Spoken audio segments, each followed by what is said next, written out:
Thursday afternoon, Biden waded into the discussion, which has been at the heart of GOP inaction concerning President Barack Obama's Supreme Court appointee, Washington, D.C. appellate judge Merrick Garland. Republican leaders, including Senate Majority Leader Mitch McConnell, have cited the so-called Biden rule, remarks Biden made in 1992 as part of their reasoning for refusing Garland a confirmation hearing. The vice president told a crowd of law students Thursday, "There is no Biden rule. Frankly, it's ridiculous. There's only one rule I ever followed. That was the Constitution's." The Biden rule, according to Republicans, is an argument the vice president made 24 years ago when he was Senate Judiciary Committee chairman that the upper chamber has the right to refuse a president's nominee, particularly in an election year. While Biden's old remarks have given Republicans ammunition in the fight, he says that argument has been misinterpreted out of context and that he was only criticizing the politicization of the Supreme Court nomination process. The vice president added that his committee gave a hearing to every nominee former President Bush submitted to it. Biden said he has always been consistent in his advocacy of the Constitution's stipulation of advise and consent between the White House and the Senate when it comes to nominations for the Supreme Court justices. For nearly 40 years, Roberts & Roberts Brokerage has been a trusted source for buying and selling precious metals like gold and silver. They also take Bitcoin for precious metal purchases and have permanently removed the minimum purchase amount for all orders paid in the digital currency. Call Roberts & Roberts today for knowledgeable advice on buying and selling precious metals and a forward-thinking approach to new technologies. 800-874-9760 or visit online at rrbi.co. Reuters reports a former Arkansas judge was sentenced to 10 years in prison on Thursday in a federal court in Little Rock after he pled guilty to lowering the amount of damages a jury awarded in a civil suit in exchange for campaign contributions. Michael Maggio, a former state district judge, reached a plea deal in 2015 where he admitted to receiving the bribes to reduce a $5.2 million judgment in a civil negligence case against a nursing home company to $1 million. Maggio met with an unidentified person who said he could provide about $50,000 in campaign funds in return for a favorable ruling in the civil case. In the plea deal, Maggio admitted that he corruptly accepted and agreed to accept from another something of value that is campaign contributions in connection with a business matter in his court. Maggio was removed from office in September 2014 after admitting he disclosed information about the adoption of a child by Academy Award-winning actress Charlize Theron, which was handled by another judge in the state. This has been FPP Radio News, online at fppradio.com. Shortly after members of the New York Police Department found a super sharp Buck brand pocket knife earlier this morning, Lieutenant Joseph Mattioli spoke to Onion reporters at the scene of the discovery to update the public on this potentially deadly blade. At 8:40 a.m., police discovered what seems to be a pretty badass buck knife. Investigators believe it to be basically the deadliest knife ever. Mattioli confirmed that the pretty cool wood-handled knife has a clean edge and added that the blade must be, quote, at least like 8 inches long. At this time, we'd like everyone to be aware that there's probably a man out there with an eye patch and scars all over his face that has access to these knives, or maybe even a samurai sword. We urge people to be careful when approaching him because he may flip out and chop both your arms off before you even realize it. Following the announcement, Mattioli asked people to come forward if they had any information about the owner of the knife or if they just wanted to hold it for a couple of seconds. For more on this story, check this week's Onion Review. This is the Onion News Network.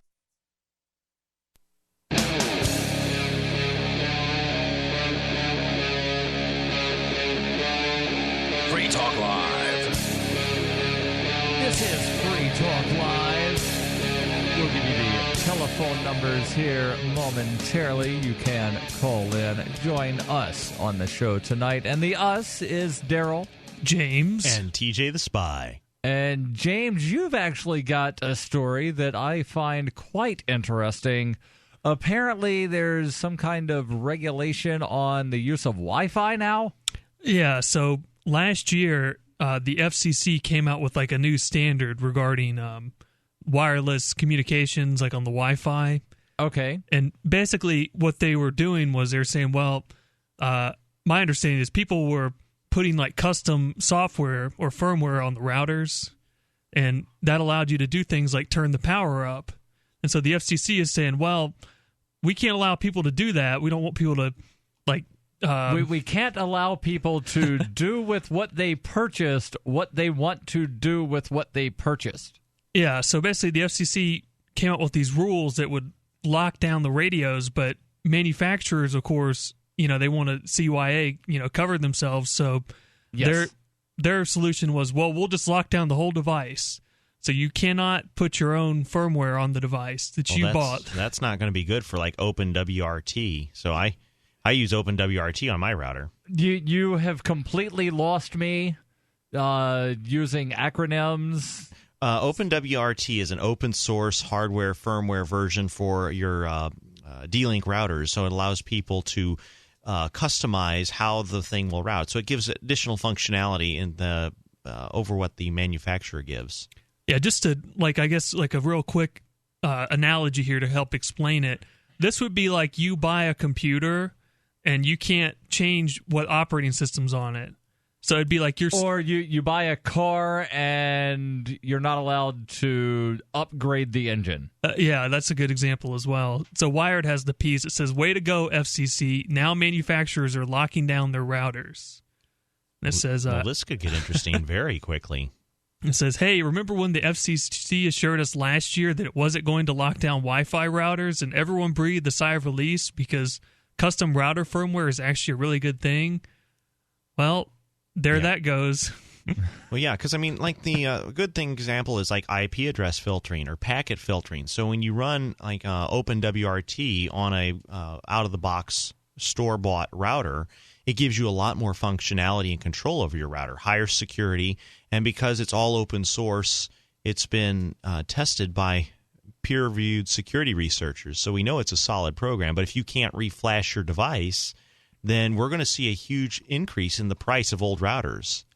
Yeah, the other thing is if you don't know what firmware is on there, in theory, you really don't know what that router is capable of. It could have backdoors. Okay, and most people, I'm just going to stop you real quick to say the vast majority of people are not looking in to see what sort of thing. They just know, I've got a router, I plug a thing into it, and then I connect to the Wi-Fi after I type in this long character, H lowercase 3 something something blah blah blah, and that's how I get on the internet. Well, a problem with security is very difficult to get correct. It's a very complicated procedure, and a lot of times we've discovered backdoors in the firmware of computer routers. They're not intentional, but through just programming errors, people are able to hack into the router, and then they can hop onto your Wi-Fi network and access the internet as though they're coming from your house. So, I like to make sure whenever I run my router, I always use OpenWRT. D-Link and all the other router companies, they're fine, but, you don't really know what code is running on that little box you plug into your home internet connection. Your DSL modem, you don't know what it's doing. So this is something more for banks and high security facilities. They would be more cognizant of this than, say, the home person. But it's going to be interesting. We should start buying up all the old routers because people are, it's going to be kind of like... That's a good idea, TJ. You should do that.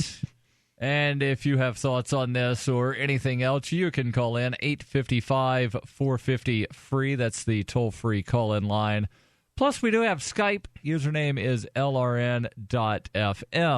So, James, what does this actually wind up meaning?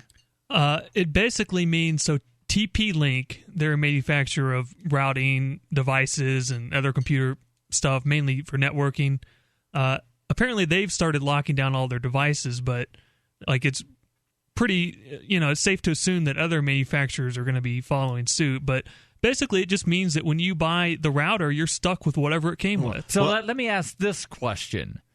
And you may or may not know the answer. Do other countries have similar regulations on this? That is a good question. Well, because the reason I ask is I could see maybe a Chinese company that makes a non-FCC compliant router and then people just buying routers from China. No. Because remember, the federal government has authority through the FCC to regulate all radio devices. So if you buy an illegal router from China, ice can see. I've got an illegal radio that I bought from China. No, ladies and gentlemen, Darryl did not just make that confession over the air. We're going to have FCC agents, raiding our house before you know it. That's the one last thing we don't want is the FCC to come pouncing because we have possession of the radio is not illegal. But it's not an FCC compliant radio. It transmits over GMRS and FMRS. That's something family radio service or general. Yeah, there's general. So basically, one's the CB band, and then the other one's like the thing. If you go to Walmart and you buy the little walkie-talkie, the two-way thing, it broadcasts over that, or not broadcasts, but it transmits over that as well. Yeah. It's got an FM receiver. And it also has the Marine Band channels. And it's legal to use Marine Band when you're on the water. It's only legal to use the Marine Band on land in cases of emergency. And the CB radio band, perfectly legal. However, the radio that I have transmits at whatever slightly above what the FCC says is allowed. Well, this is the great thing. Thanks to software-defined radios, you can actually make a radio that transmits on any frequency you want using any modulation you want now. So that's a great thing. But on the other hand, the FCC would love to get rid of software-defined radios because it allows you to basically take control of your communications. So I can tell you probably what's happened. I know that in the United States, it's either 100 milliwatts or 1 watt is the power limit for 802.11, which is the Wi-Fi standard. If you try and transmit above that power level, you'd be breaking federal law. Yeah, okay. It says thousands of people lodged complaints with the FCC. So this is going back, I guess, to the popularity. So a lot of people do care, and it says the outcry prompted an official response from the FCC. Were we mandating wholesale blocking of open source firmware modifications? We were not, Julius Knapp, chief of the FCC's Office of Engineering and Technology, explained in a blog post. He went on, I'm pleased that this issue attracted considerable attention and thoughtful submissions into the record, and we would like to make it clear that the proposal is not intended to encourage manufacturers to prevent all modifications or updates to device software. Translation, we screwed up. We screwed up big time, but hey, at least we found out that people are paying attention.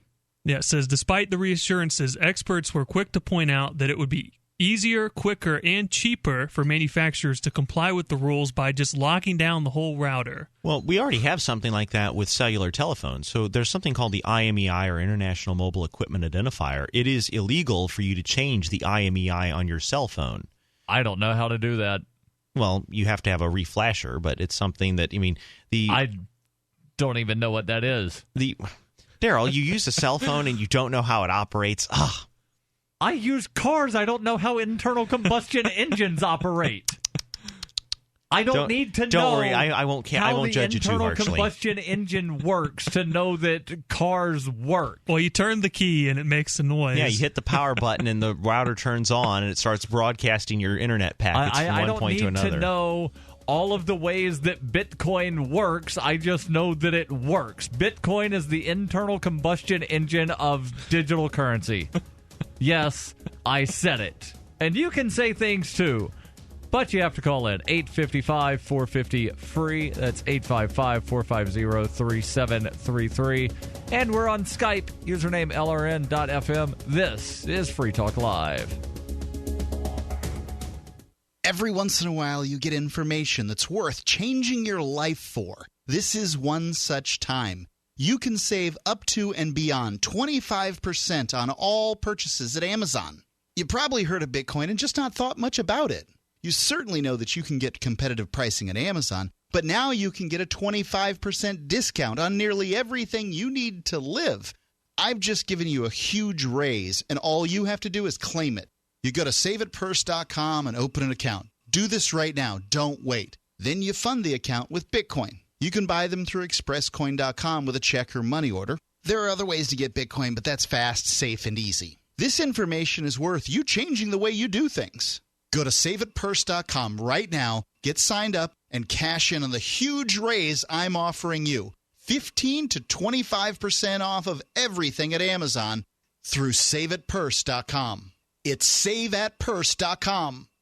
It's about time something new came along for better selling and buying online. And I found it. What now, Marge? It's buysellmakeoffer.com. Never heard of it. It's a brand new company. That's why you've never heard of it. It's the newest and best way to sell any products online. I did all the research. Sell my car? Yes. Our home? Yep. My golf bag? Your golf clubs. All of them. How about your purse collection hoard? Hey, now. You said any product. Right. I did. We get 30 days free. Really? Packages starting from only $7.95. And buysellmakeoffer.com will never charge item fees, ever. Never. And this is cool. Listen to this. You can even use Skype or video to show your items. That's cool. Yes. All we have to do is go to the website, sign up, and then load our stuff to sell. I love this site. Buysellmakeoffer.com. Buysellmakeoffer.com. You got it? Buysellmakeoffer.com. Buysellmakeoffer.com. Better selling, better buying. I'm Ian Freeman, host of Free Talk Live. We've been covering Uber for years on the radio with their ongoing legal cases across the globe defending your right to give people rides without asking government permission. I wanted to support Uber more directly, so I signed up to be a driver. It's fun to meet new people and help Uber push forward innovation. As of this recording, Uber is active in 67 countries, so there's a good chance they're available in your area. If you'd like to drive for Uber and make some money helping people get where they want to go, sign up at drive.freetalklive.com, and you'll get a $100 bonus after you complete a certain number of trips. With Uber, you can drive anytime you want. You set your schedule. To get started, you need a good driving record, 4-door vehicle, insurance, registration, and to pass a background check. It costs nothing to sign up, so visit drive.freetalklive.com. That's drive.freetalklive.com. And if you just want to try Uber as a rider, visit ride.freetalklive.com. Your first ride's free. The 3 most important things you can do for Free Talk Live are: 1, share 1 episode a week on Facebook or in some other social networking site. 2, buy the things you buy online through shop.freetalklive.com. 3, give $5 a month to the AMP program. It's my firm belief that Free Talk Live's AMP program is the best use of your charitable dollar among liberty-oriented organizations. Support all the organizations you love, but make sure you give $5 a month to AMP at amp.freetalklive.com. Ross Ulbricht was convicted in early 2015 of running the infamous Silk Road Underground Market. The Silk Road was a gift to humanity and helped reduce the harms brought on by drug prohibition. For this good deed, Ross has been sentenced to life in prison with no possibility of parole. Now, an appeal is Ross's only chance, and he needs your support. Please visit freeross.org, where you can contribute via various methods, including Bitcoin. Visit freeross.org. That's freeross.org. Do you love Twitter? Make sure you favorite the LRN.FM Twitter account so you can receive our tweets at twitter.lrn.fm. That's twitter.lrn.fm.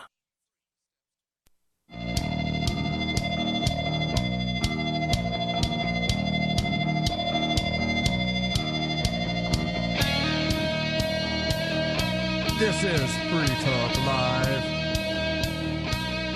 855-450-FREE. That's 855-450-3733. James has been telling us about the newest change, or I guess it's not that new, happened about a year ago, but it's just now really getting some media attention, where the FCC passed a rule on Wi-Fi routers saying you can't basically do your own sort of configuration on them anymore.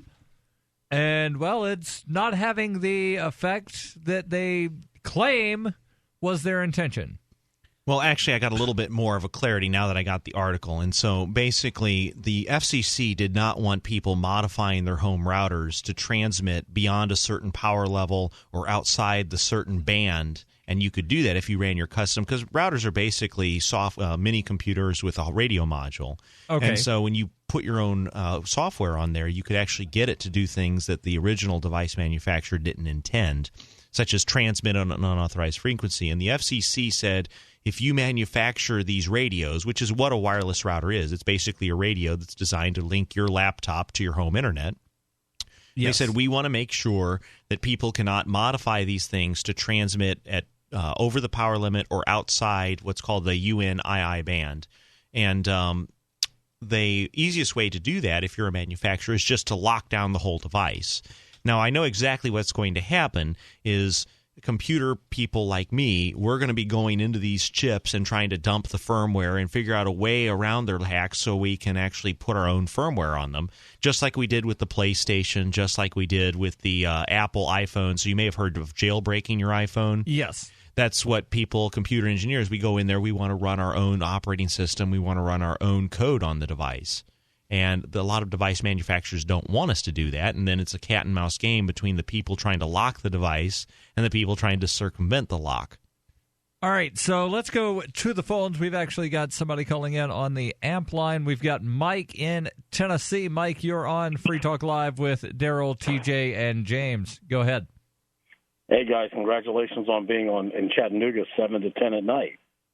Well, thank you very much. You sound good in Chattanooga, Tennessee. Well, good. I hate to do this, but I want to take the side of the commission. And I hate to do this. I really do. But, you know, every once in a while, and I'm an old pirate. I had pirate radio stations actually from the time I was 9 to about 17.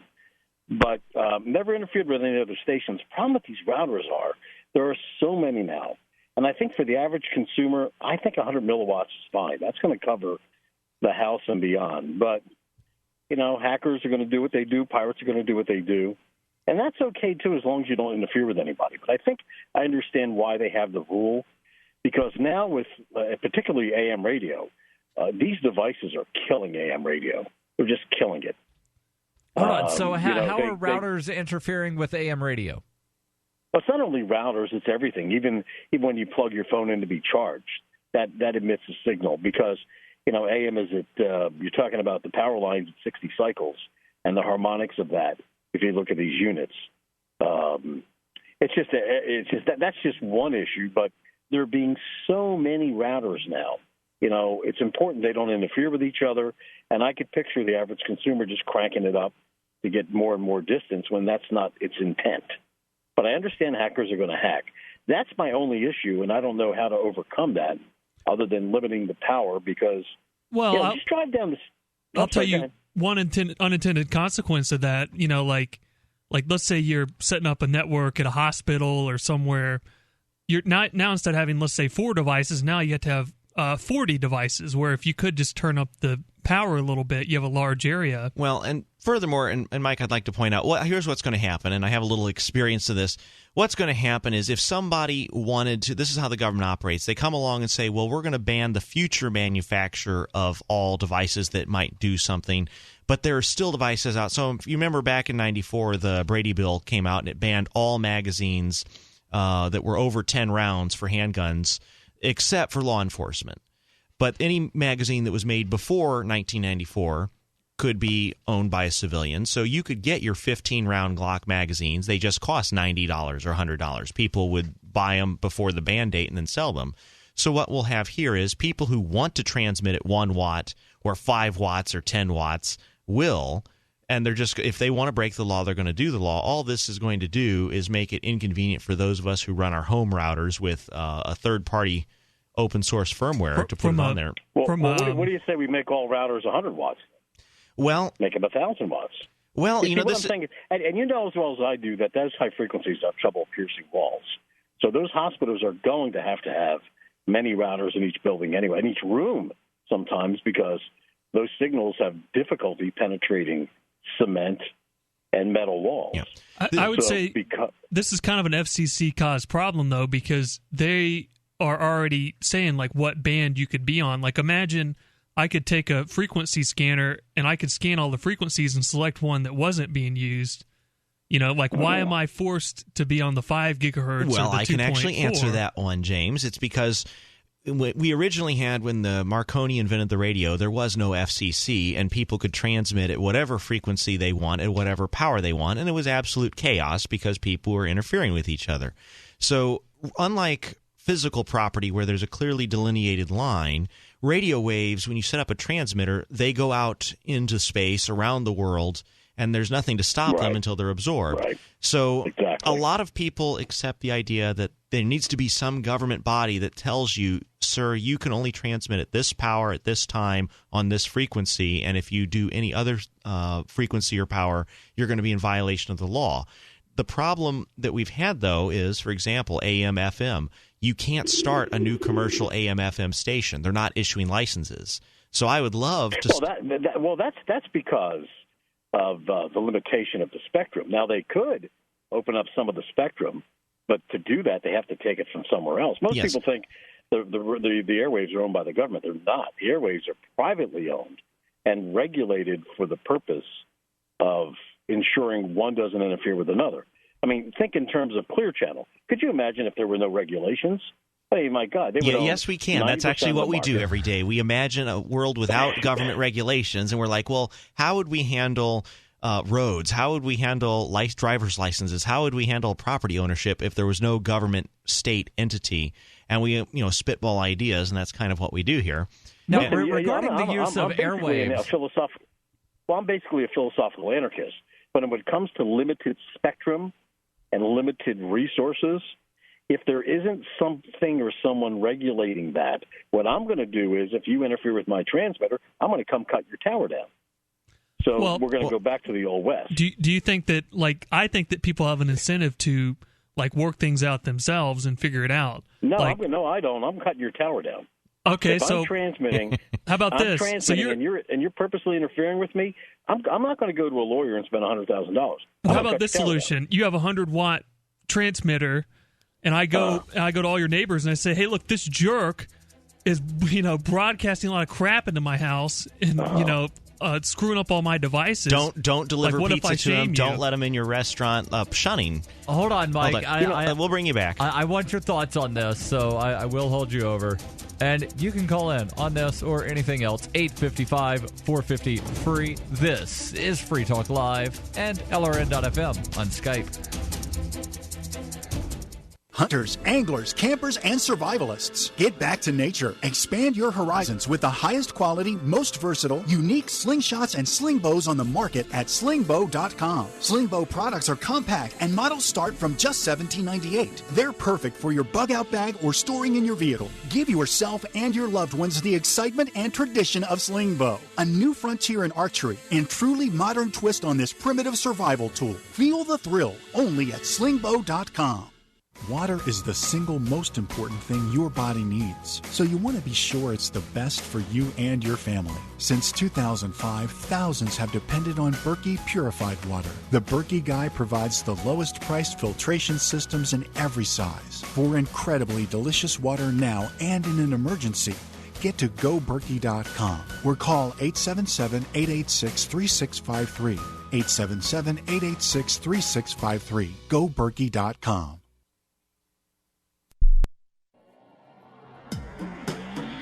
Free Press Publications is an independent, alternative media and publishing company founded in June 2009 with the mission of ensuring a free press for the freedom movement and is committed to spreading the message of peace, freedom, love, and liberty.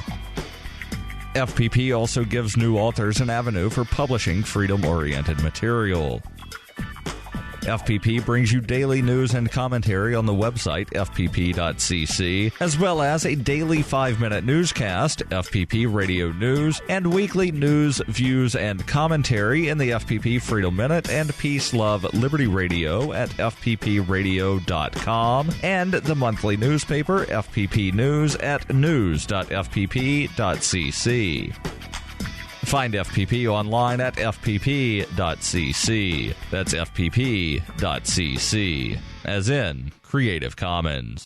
So you've signed the Shire Society Declaration and are planning your move to New Hampshire to be around more liberty-oriented people. Next, sign up for the Shire Society Forum at forum.shiresociety.com. There are a bunch of people there who are already in the Shire, and they want to meet you. If you're already in the Shire physically, you should also come by the forums. Remember, not everyone uses Facebook. New people are signing up for the Shire Society Forum every month, so drop in and say hello at forum.shiresociety.com.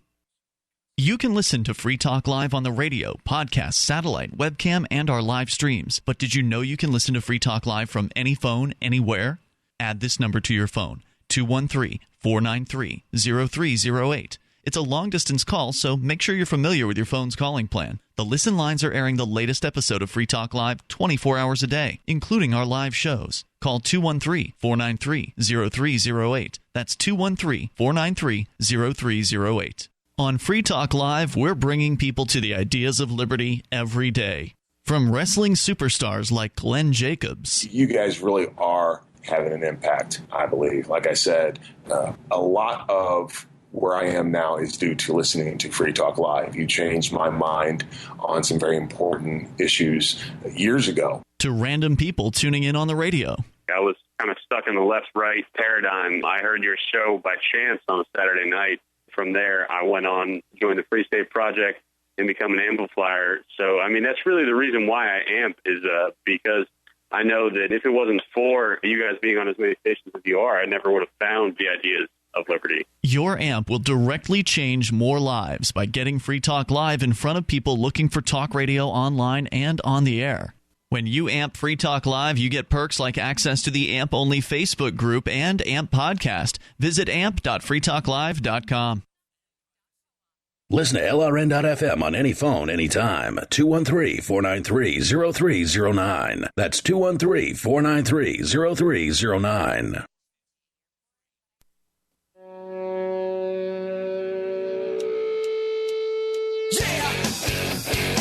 This is Free Talk Live. 855-450-FREE. That's 855-450-3733. In studio tonight is Darryl, James, and TJ the Spy. And we're talking about Wi-Fi routers. And, well, the discussion has sort of broadened a little bit to FCC regulations of things that transmit invisibly through the air. So whether that be Wi-Fi, whether it be AM, FM radio, many years ago there was broadcast television, and now that still kind of exists, but in digital form only. And we do have a call on the line that we'll get back to. But I've got a question for one of you two, or Go ahead. Mike, who's on the line, might be able to give an answer as well. I remember back in the late 90s, early 2000s, when Bill Clinton said all of the analog television now has to go to digital, and that's going to open up this spectrum of radio or waves. Is anything actually being done with the old television Yes, signals? in fact, so basically the old television standard was called NTSC, and it was invented in the 40s or 50s, and basically a television channel took up like 2 megahertz of bandwidth. It was a very large amount of spectrum to take up for one signal, and it's much more efficient to use a digital standard, so we switched over to ATSC a few years ago. And so those of you if you have an NTSC box or a television, you had to get an ATSC to NTSC converter. That's what that whole you had to get the digital converter box. And the advantage of doing that is you can pack 2 or 3 television stations in what used to be only one television station. Right, and but so what's happening to cellular the signals? Cellular broadband. So the FCC, the reason they wanted to switch over was so they could free up some of the spectrum to allocate it to Verizon and AT&T so that they could do 4G LTE broadband. Ah, okay, so 4G is running over the... Okay. Yeah, which, of course, is an interesting question. Who gets to decide if you have some spectrum? The FCC has decided we're going to use this for mobile data transmission. This spectrum will be used for marine. And so the FCC gets to decide what radios can transmit, what the purpose of the transmissions can be. So they actually will specify the bands and the power limits and the usage of what formats and modulation you can use on each spectrum and frequency. And I can give a real world example of how the FCC has done something bad for me. Like, I was driving to work one morning, and I used to have this device. It was like a cell phone booster. The company was called Wilson Signal Booster, and the FCC outlawed them. But basically, it would take your cell phone and it would turn it into a 4-watt radio as opposed to half-watt. And when I drive to work, I'd lose signal halfway. So, of course, like this tractor trailer in front of me like actually catches on fire, and I have no cell phone signal because I had to get rid of my booster. I mean, the thing is, the FCC rules, they're not very effective at stopping people who want to break the law. So, I mean, I used to have a cell... No rule is effective at stopping people from breaking the law. James, in the last segment, you had a question for Mike that he never got to answer. Can you repeat the question? Well, I guess, my experience, like... There's these people called ham radio operators. Yes. And if you go on their frequency, they get very, very upset. Yes, and we do. Yes. These people will hunt you down, and they will triangulate you, and they will come get you.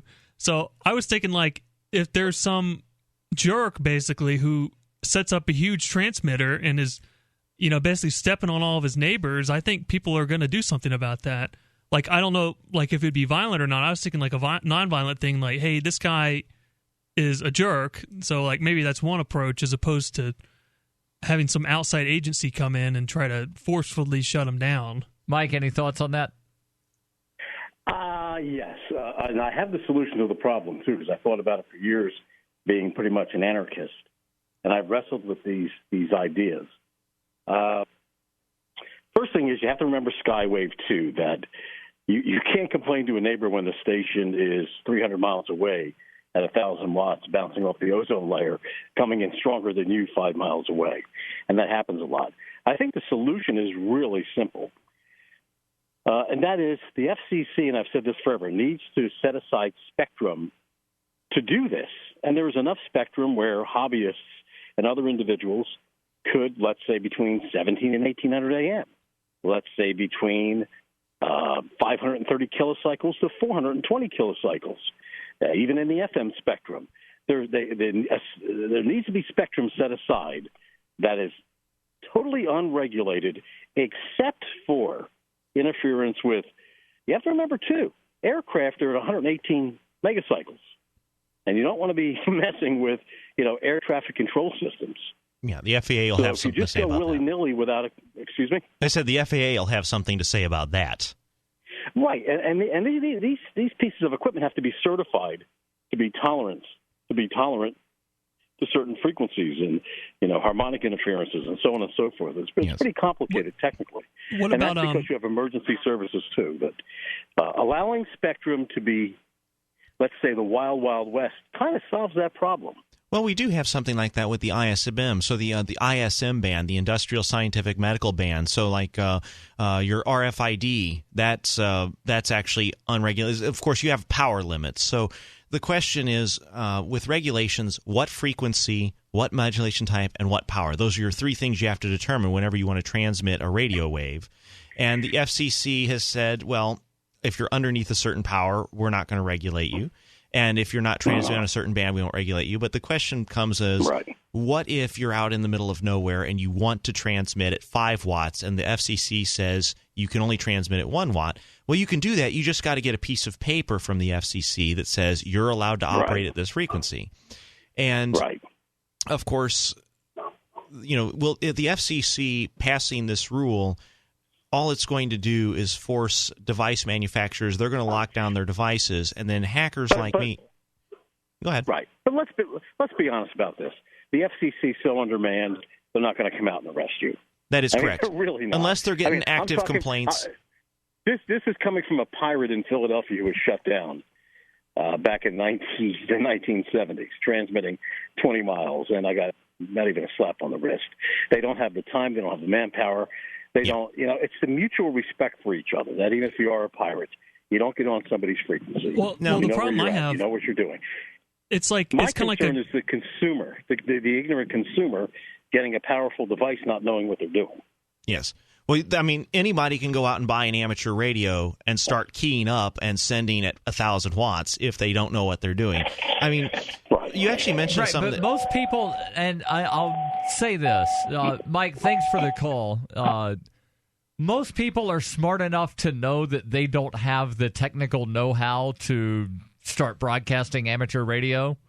So most people aren't going to just go out and buy ham radio equipment and start broadcasting whatever because they know they're not smart enough to know how to work the equipment. Well, actually, Mike brought up an interesting point. He said, I'm not going to spend $100,000 suing somebody. And I said, well, actually, that is one of the problems. If it costs $100,000 to resolve a problem, like, Darryl, you and I have a problem. If I had to spend $100,000 to resolve that problem, how many problems are we going to get resolved? Only the most serious, very expensive problems. I actually think we don't have enough lawsuits in this country. You heard me right. Yes, we do not have enough lawsuits. The problem is if somebody wrongs me, if they smash my window, I just can't go into court and say, Your Honor, please make them pay me $500 because I'm going to have to hire a lawyer, and that lawyer is going to charge me $100 to $200 an hour to file a lawsuit. So one of the problems in court, it doesn't matter how right you are. You could be totally in the right, but if you don't say the right Latin word at the right time to introduce the evidence, if you don't make the right motion or objection, really what you're doing when you go and sue somebody, you're hiring a wizard to speak Latin in a court of law, and they spend $20,000, $30,000, and then they get an agreement 2 or 3 years later. If you're lucky, you get an agreement 2 to 3 years later. If you're not lucky, you never get an agreement, or it's 10 years later. Thoughts on this or anything else? 855-450-FREE. This is Free Talk Live. Imagine your life 5 years from now. Are you on the path you want to be on? It's time to take control of your future by getting a world-class education from one of the nation's top universities. Arizona State University is now offering over 100 top-tier degree programs 100% online. It's the exact same degree our on-campus students receive, but you can learn from anywhere in the country on your own schedule. For information, call 1-800-939-9426. Learn from ASU's world-renowned faculty and use ASU's global recognition to improve your visibility, professional network, and gain real-world experience you can start using today. The Wall Street Journal ranked ASU 5th in the nation for producing the best qualified graduates. Now discover how ASU Online can stand out on your resume and help separate you from the competition. We're ready to help you learn to thrive in your life, in your career, and beyond. To learn more about ASU online degrees, call 1-800-939-9426. That's 1-800-939-9426. Aches? Pains? Looking for a solution to silence arthritis? Blue Emu Maximum Arthritis Pain Relief Cream is the answer. Use it for arthritis pain, strains, sprains, bruises, and more. Don't let your achy joints and muscles slow you down. Make you feel like you again. Give Blue Emu Maximum Arthritis Pain Relief Cream a try today. Beat the pain. Available in stores nationwide. Every floor in stock is on sale at Lumber Liquidators' end-of-quarter clearance sale. 100 million square feet of top-quality flooring is priced to move. Get incredible deals on 60 styles of North American and European laminate, including the look of oak, maple, or cherry for under $1. 200 styles of pre-finished hardwood from just 99 cents. Save $2 a square foot on beautiful Bellawood 3/4-inch solid Brazilian cherry. And get pre-finished solid bamboo from $149. Plus wood-look tile, vinyl plank, and more from 69 cents. And pay no interest until 2018. The end-of-quarter clearance sale is going on now, so visit LumberLiquidators.com to find a store near you today. Every once in a while, you get information that's worth changing your life for. This is one such time. You can save up to and beyond 25% on all purchases at Amazon. You probably heard of Bitcoin and just not thought much about it. You certainly know that you can get competitive pricing at Amazon, but now you can get a 25% discount on nearly everything you need to live. I've just given you a huge raise, and all you have to do is claim it. You go to saveitpurse.com and open an account. Do this right now. Don't wait. Then you fund the account with Bitcoin. I know this sounds unbelievable, but at my house, we saved as much as 45% off of a new item on Amazon. This information is worth you changing the way you do things. Go to saveitpurse.com right now, get signed up, and cash in on the huge raise I'm offering you. 15 to 25% off of everything at Amazon through saveitpurse.com. It's saveatpurse.com. Did you know that you can listen to and watch Free Talk Live during our live show 7 days a week from 7 to 10 p.m. Eastern via our studio cam at cam.freetalklive.com? Not only that, but you can also chat with other listeners at the same time. Do I need to mention that both the studio cam and chat room are totally free? Outside of Free Talk Live's live hours, you won't see a cam feed, but will hear audio from the Liberty Radio Network. So listen, watch, and chat all free at cam.freetalklive.com. That's cam.freetalklive.com. Why are you playing a slot machine sound for an online poker site? Do you have a poker sound effect? Because we have a new advertiser, swcpoker.eu. Brought to you by the same guys that did seals with clubs. Now they're called swcpoker.eu. It's Bitcoin Poker 2.0. They have lots of new games, including Chinese poker. The Krill leaderboard is active now. It's Bitcoin Poker from the brand you trust, swcpoker.eu. Get on over to swcpoker.eu and start playing now. If you enjoy LRN.FM, please contribute to your favorite shows via their websites and become an amplifier at amp.lrn.fm. That's amp.lrn.fm.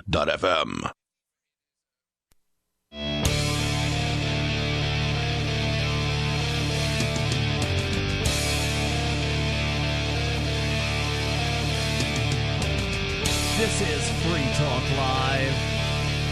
855-450-FREE. That's 855-450-3733. We've been talking FCC as Peter Griffin in the one episode of Family Guy called them the freaking FCC.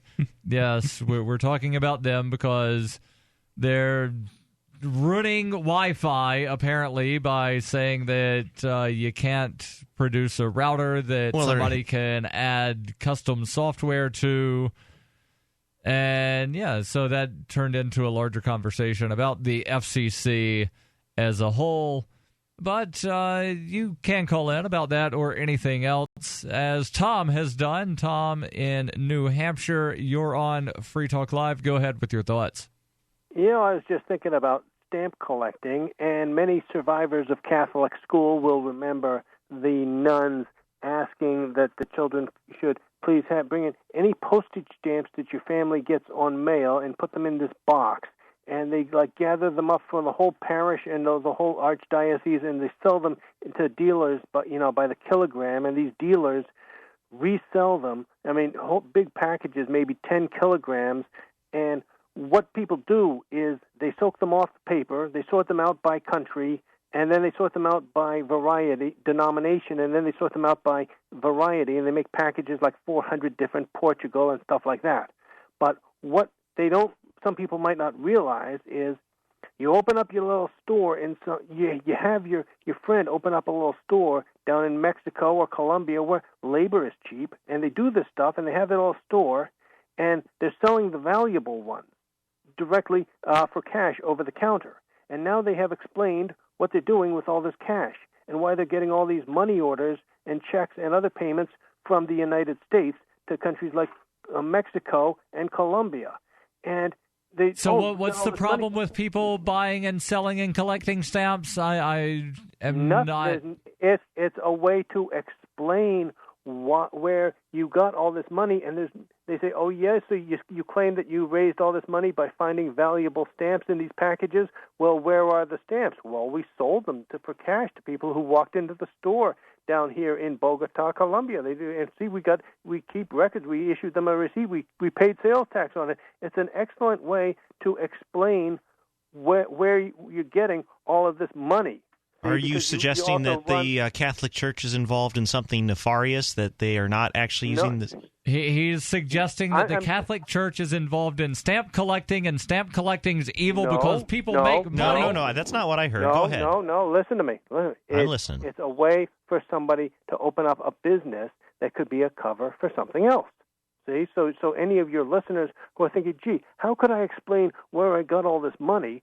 Oh, yeah, I could run a stamp business, and that would explain why I got all this money. I found these valuable stamps, and there's no way to prove that they didn't because they sold them for cash to somebody who stumbled in off the street.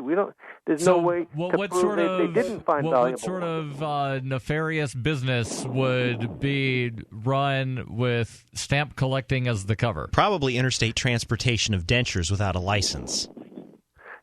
Well, any big cash business where you have a lot of money going to places like Mexico and Colombia. So that would be drugs. Drugs would be like, I assume you're beating around the bush, but you just want to say the word drugs. Yeah. I want Tom to say the word drugs.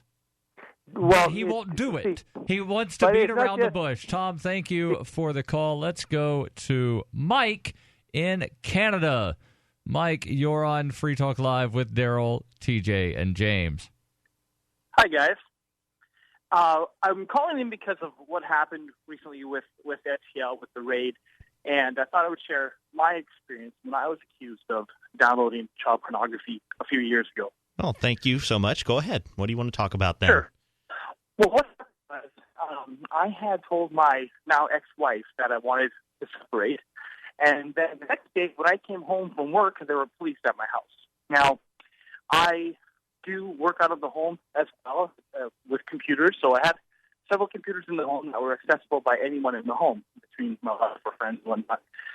And when I was home, all those computers were being loaded into police cars. And I lived in a small town at the time, so it was just the local police that were doing it.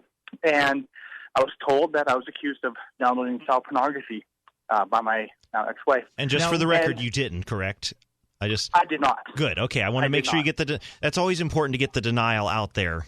And were these the Mounties that were taking the computers out? No, Mounties are more of a federal police. This was a small town that had its own police force. Okay, I just thought that all Canadian police were mounted police. RCMP is like our FBI. They're the federal investigation agency. But they have horses. The FBI doesn't have horses. FBI has tanks. Go ahead, Mike. Some small towns don't have a local police force, so the RCMP are the police. But this particular town did have a police force. Okay. And so what they did was they confiscated the computers. There were three, and they took them back to they told me what would happen, and they were very understanding because I told them, hey, I just told my wife yesterday that I wanted to separate, and now by coincidence, all of a sudden today she's accusing me of this. So they were understanding. What they did was they took it back to their local place, and there was like in the city that we lived close to, that investigation unit came in and took over. And what they did was they cloned the hard drives from each of the computers. And this is what they told me they would do, is that they would clone the hard drives, and then so the originals were left untouched, and then they would scan it and do their investigation. Well, what ended up happening was I got all the computers back 3 weeks later, and oh, you are so lucky. Can I come up to Canada? Because I can tell you here in the United States, an investigation such as that would take at least a year, probably 2 to 3 years. So if you got them back in 3 weeks, wow, I want to come to Canada. But it could be, though, because this wasn't part of a sting or a larger investigation. This was like just one guy. I'm just one guy, so there wasn't a huge amount of things to do. I guess I just scanned it and looked through and didn't find anything. And the police chief at the time said to me, this probably won't take very long. I think they kind of knew what was up. But I'll tell you what, though, even though this has been 5 years now, and I've gotten divorced from that lady in the meantime, and I have the police report that says nothing was found, I tell you, some of those friends and family I had back then still believe her. And think that there was stuff on those. Even though, I got them back, I have the police report, they still, once you're accused, it kind of doesn't go away. So my friends that were close to me, and they know the truth, of course, that it was just, my ex-wife being vindictive, but it still kind of always sits there. So I'm a little cautious about just what I say or do in life, to not even give the appearance of that being in my life. But otherwise it hasn't really affected my life.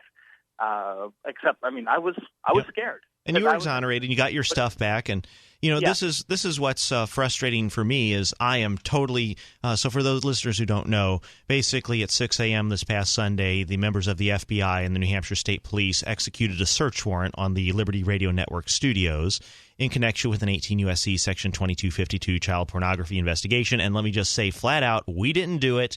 Ian, James, me, all of us who had our equipment taken from the search warrant did not do this. We didn't even kind of sort of do it. We are 100% innocent. Now, the FBI is going to search through our laptops And once they have determined in about a year to 2 years that we didn't actually access this undercover child pornography website, we don't know who did do it. And if we did do it, the FBI would have to protect that person from us, because I am incredibly annoyed that my laptop and phone and hard drive were taken. But once they exonerate us, we'll get our equipment back. But in the meantime, it took, thanks to Ian Freeman, we were offline for just a few hours, but we got everything in the studio back and going. And unfortunately, unlike any other crime, murder, drug dealing, robbery, bank robbery, child pornography is one of those things. If you're accused of it, you are guilty in the court of public opinion until forever.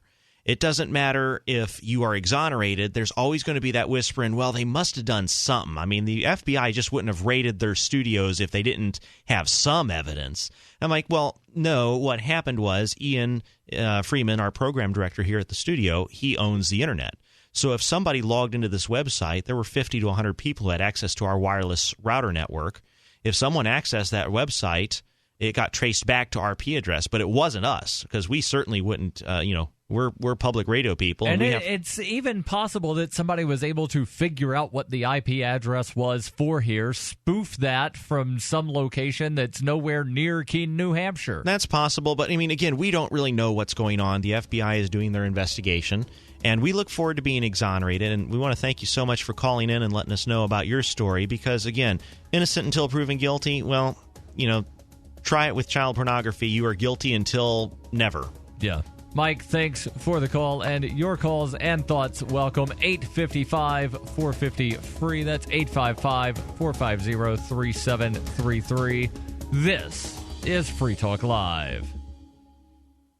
There comes a time when you need custom embroidered or screen printed apparel for your business, organization, or a special event. Corporate Casuals has been helping people create great looking logoed apparel for over 25 years. They can produce a single piece or thousands using name brand apparel like Nike, Patagonia, Adidas, and Hanes. Create your logo in their online embroidery design studio, or upload your existing logo and they'll turn it into embroidery. Go to corporatecasuals.com/FTL and include FTL in the order notes and save 5% on your order. DVD, books, music, instruments, periodicals, computers, software, electronics, photo, cell phone, office products, home and garden, bed and bath, furniture, kitchen, pet supplies, automotive, hardware, apparel, shoes, jewelry, grocery, healthcare, sports and outdoors, toys, games, used, and more. It's a department store at your fingertips. Shop.freetalklive.com. Get all your shopping done, get a great deal, and a portion of your purchase goes to benefit Free Talk Live when you enter Amazon via shop.freetalklive.com. Cryptocurrency and peer-to-peer tech developments happen fast. Stay in the loop with the Daily Decrypt, a new video channel and podcast that will keep you on top of the latest innovations in crypto finance, security, networking, transportation, and gadgetry like drones and 3D printers. Subscribe to the Daily Decrypt on YouTube and SoundCloud and be an early adopter of the future. The Daily Decrypt. LRN.FM is proud to announce our official listening apps for Android and iOS devices. Now you can easily tune into our streams anywhere, anytime on your smartphone or tablet. Just visit apps.lrn.fm or search for LRN.FM in the Android or Apple app stores. Please download, rate us 5 stars, then share the link on your social media and let your friends and family know how you're listening to LRN.FM. Download it now, free at apps.lrn.fm. You're listening to the live edition of Free Talk Live. Hour number 2 is next after the news here on the Liberty Radio Network at LRN.FM. From Keene in the Shire, the Liberty Media capital of the world, this is Darryl W. Perry, host of FPP Radio News for Friday, March 25th, 2016. Silver is trading at $15.20 per ounce. Gold is valued at $1,217 per ounce. And according to BitcoinAverage.com, the average price of Bitcoin is $425. Antiwar.com reports Iraqi officials have launched a new round of offensives against the Islamic State, targeting sparsely guarded villages southeast of the major city of Mosul, and reportedly capturing several with the help of U.S. airstrikes. Prime Minister Haider Abadi said the offensive was swift and decisive and bragged of the Islamic State being in retreat in the area. The Iraqi military touted the capture of the villages as a heroic operation. Yet the villages weren't exactly a high priority for the Islamic State to defend, and their focus appears to be split between defending Mosul itself and pressing an offensive against more valuable Iraqi territory around Kirkuk. Indeed, in many ways, the Iraqi offensive seems more reactive than proactive, aiming to take some of the pressure off the Makhmur area by clearing out the villages. Launching a real offensive against Mosul, however, is still months away under even optimum circumstances. Bitcoin Not Bombs is a launching pad for nonprofits and social entrepreneurs into the financial freedom of the Bitcoin economy. Bitcoin Not Bombs offers premium publicity campaigns designed to facilitate an organization's adoption of Bitcoin as a payment system and to fully capitalize on that decision in their fundraising efforts. Bitcoin Not Bombs is fully committed to being the hub of the nonprofit sector of the Bitcoin economy, maximizing the potential cross-promotion of all our clients and commercial partners. To learn more, visit bitcoinnotbombs.com.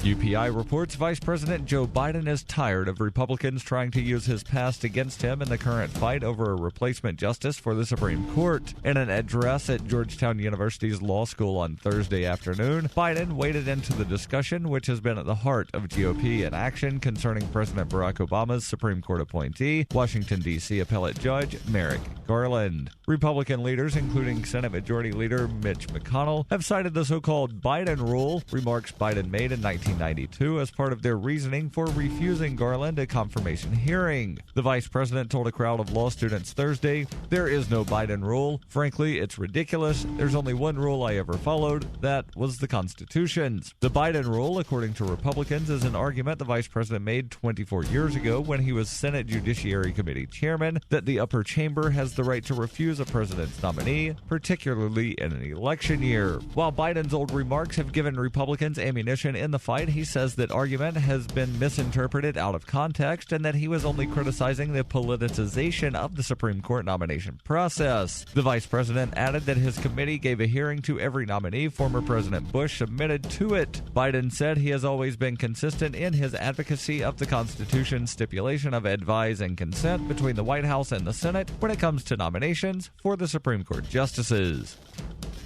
For nearly 40 years, Roberts & Roberts Brokerage has been a trusted source for buying and selling precious metals like gold and silver. They also take Bitcoin for precious metal purchases and have permanently removed the minimum purchase amount for all orders paid in the digital currency. Call Roberts & Roberts today for knowledgeable advice on buying and selling precious metals and a forward-thinking approach to new technologies. 800-874-9760 or visit online at rrbi.co. Reuters reports a former Arkansas judge was sentenced to 10 years in prison on Thursday in a federal court in Little Rock after he pled guilty to lowering the amount of damages a jury awarded in a civil suit in exchange for campaign contributions. Michael Maggio, a former state district judge, reached a plea deal in 2015 where he admitted to receiving the bribes to reduce a $5.2 million judgment in a civil negligence case against a nursing home company to $1 million.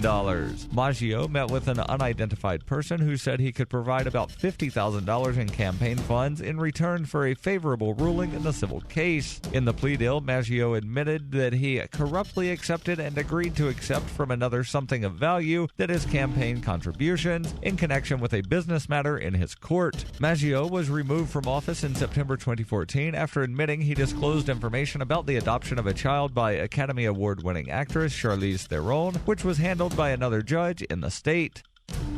This has been FPP Radio News, online at fppradio.com. The victims of a devastating tornado expressed gratitude that The Onion's three-part series on the disaster was reported with fairness, accuracy, and an unusual degree of sensitivity. Survivors said they were at least thankful for one thing, that The Onion put much more care and insight into their reporting of the tragedy than any competing newspaper, by far. In economic news, a Pulitzer Prize would very much help certain newspapers increase their circulation, resulting in greater ad sales and more revenue to pay their tireless, hardworking reporters, all of whom have families at home to care for. In other headlines, a group known as Americans for Fairness in Awarding Journalism Prizes is asking all Americans to help The Onion receive a Pulitzer Prize. An anonymous man says he will murder 50 innocent people if The Onion is not awarded a Pulitzer. And look at it. It's beautiful. Look, just give us a Pulitzer already, okay? This is humiliating. For more prize-worthy stories and videos, go to theonion.com/review. This is the Onion News Network.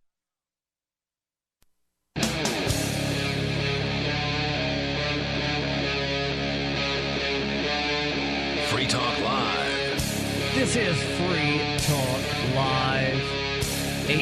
855-450-FREE. That's 855-450-3733. In studio, it's Darryl, James, and TJ the Spy.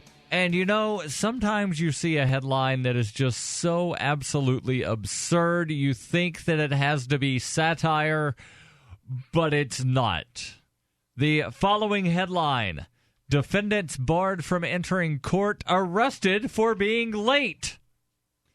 The story is from the Knoxville News Sentinel earlier this month. Susanna Webb was barred from entering Campbell County General Sessions Court and then arrested for being late. Webb is not alone. A News Sentinel investigation into the actions of Judge Amy Sammons, who generally bars entry by the public to the public courtroom over which she presides as she sounds her docket, revealed more than a half a dozen instances in which Sammons ordered defendants arrested after being made late by her own policy. The Tennessee Supreme Court has repeatedly held that the adult courtrooms and the hearings that take place within them are open to the public. To close a courtroom to the public, one of the parties involved in the case must request a closure and prove why the need for a closure outweighs the public interest. A judge then decides. Sammons daily orders bailiffs to bar the public from entering her courtroom at the start of her two daily dockets, 9 a.m. and 1 p.m. The News Sentinel learned last year that bailiffs were locking the doors and confronted Sammons. She denied ordering the doors to be locked, saying the bailiffs misunderstood her command to simply bar entry during the reading of the docket. She did not provide any legal authority for blocking people from walking into the court during that period. So I know both of you have some experience with this. Yes. During the Robin Hood of Keene trial, where the judge, during opening and closing statements, locks the door to the courtroom. And James, your attorney actually wound up arguing that no, the doors should in fact be open. That was actually for his criminal trial. Yes, that was the criminal trial. Thank you, TJ. Yeah. Boy, I just realized we have a bunch of crooks working at this radio station. Everybody's been arrested for something. I've been arrested for money laundering. James has been arrested for resisting arrest and filming the cops. I've never technically been arrested, but I have been in jail. Yeah, that's right. But, James, so anyway, your lawyer tried arguing that the doors should not be locked during opening and closing statements. And do you remember what the judge wound up saying? Not entirely. I think it was something to do with he doesn't want interruptions or something to that effect.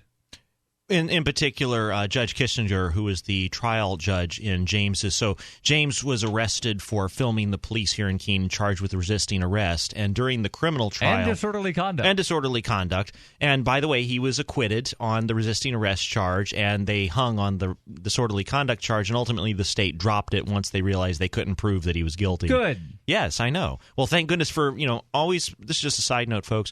If you ever are out in public and you're going to interact with the police, you should always have a body cam or a video cam going, because there were 5 New Hampshire police officers who were all testifying to what James had done, and on James's side, there was James and the video camera.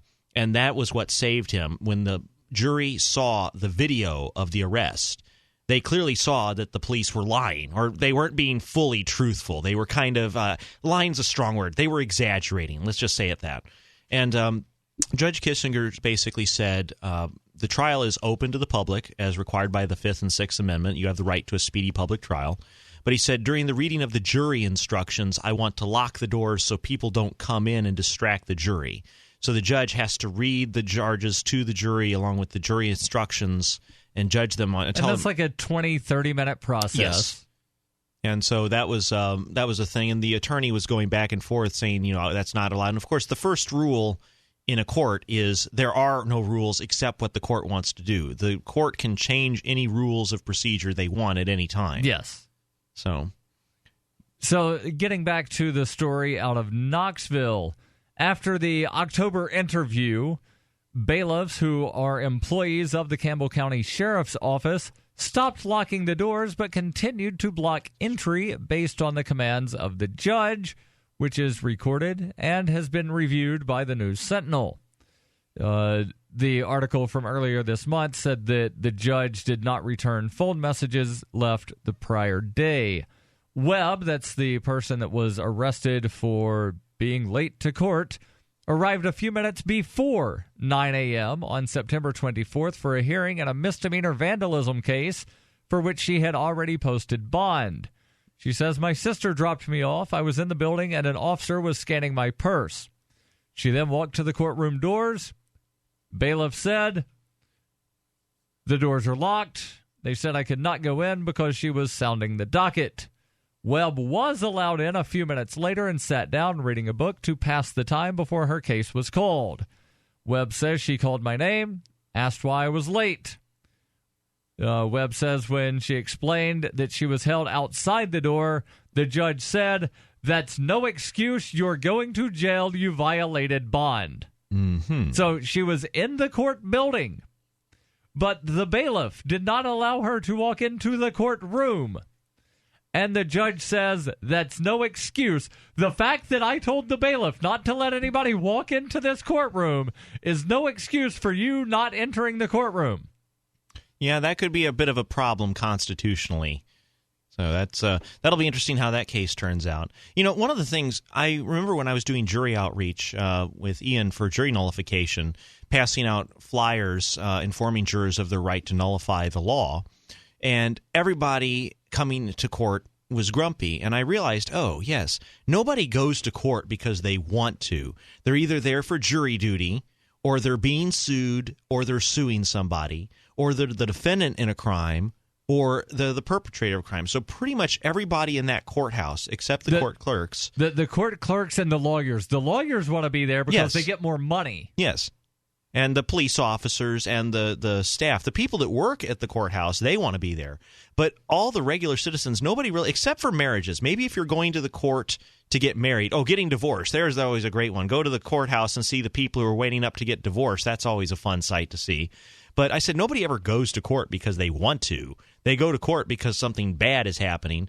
And in my experience, court is one of the worst ways to resolve disputes, be it if you have a tort of some kind, if someone damaged your property. It takes forever. It's expensive. It's time-consuming. And honestly, if I had a problem with somebody, rather than suing them, I'd rather just have a good old-fashioned fist fight out behind the saloon rather than go to court and spend $10,000, $20,000 in 3 years deciding who's right. A consensual battle. Yeah, again, by the way, consensual fist fight. So I said, if two people, hey, you're sleeping with my wife. Oh, yeah? Well, what you going to do about it? If two people want to go out behind the bar and they're both drunk and they want to get into a fist fight. Or if they're sober. If they want to get into a fight and both parties agree, so it's not being coerced, they just voluntarily agree. We're going to settle this like men with physical violence. Mutual combat. Physical violence is a way to solve problems. I don't think it's the most effective way. It's a very dangerous way. But you can't. The one thing about violence, it's a very fast way to solve your problems. So yeah, well, it's not always fast. Now, like some of the international conflicts would be a lot faster if the presidents of the countries got together and fought one another person to person instead of using their armies and lobbing bombs and missiles. I actually would love to see if President Obama were to donate on some boxing gloves and have step into an octagon with Kim Jong-il, or even Chancellor Angela Merkel. They could have a good old fashioned. Maybe you could have some handicapping, and we could all bet on it. About who's going to knock the other person out. What popped into my head when you said Obama getting in the ring with Angela Merkel is with Andy Kaufman.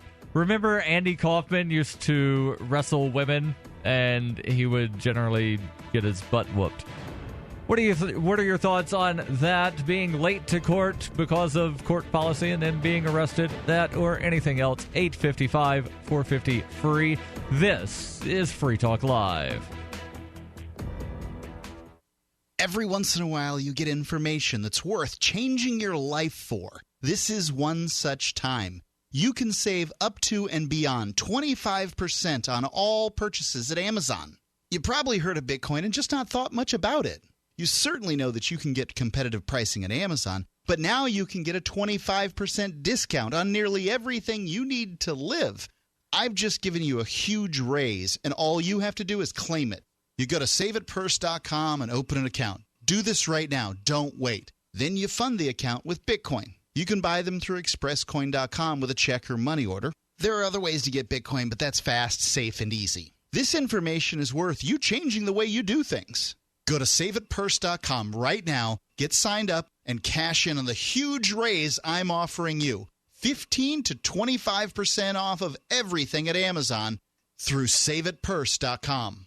It's saveatpurse.com. I'm Nick Soboleski, a Select Quote agent with a true story that could save you hundreds of dollars a year. A woman named Linda just called. Her husband, Ray, has a $300,000 group life insurance policy, but is changing jobs and can't take it with him. Well, I impartially shopped the highly rated term life insurance companies we represent and found Ray, who is 41 and takes medication to control his cholesterol, a 10-year, $500,000 policy for under $26 a month. That's almost twice the coverage for less than half of what he had paid. If SelectQuote hasn't shopped for your life insurance, you're probably paying too much. For your free quote, call 1-800-403-4885. That's 1-800-403-4885. 1-800-403-4885. Or go to SelectQuote.com. We shop. You save. Get full details on the example policy at SelectQuote.com/commercials. Your price could vary depending on your health, issuing company, and other factors. Not available in all states. Money, power, and respect are all yours at CreditSuccessSecretsRevealed.com. Be seen as an industry leader. You can do it. The last application you filled out when it was time to hit submit, did your nerves spike? You didn't get the approval you seek, but there's a better way. We teach you exactly what to place into the right systems the right way the first time so you get approved. Get up to $100,000 in instant business credit. Many people will get cash on the spot. Use those two tools in your new corporate credit engine so you can walk into the bank and get your project funded today. It's all about today at CreditSuccessSecretsRevealed.com. Credit Success Secrets Revealed is explosive and ignites instant results. Dial 1-800-707-8719.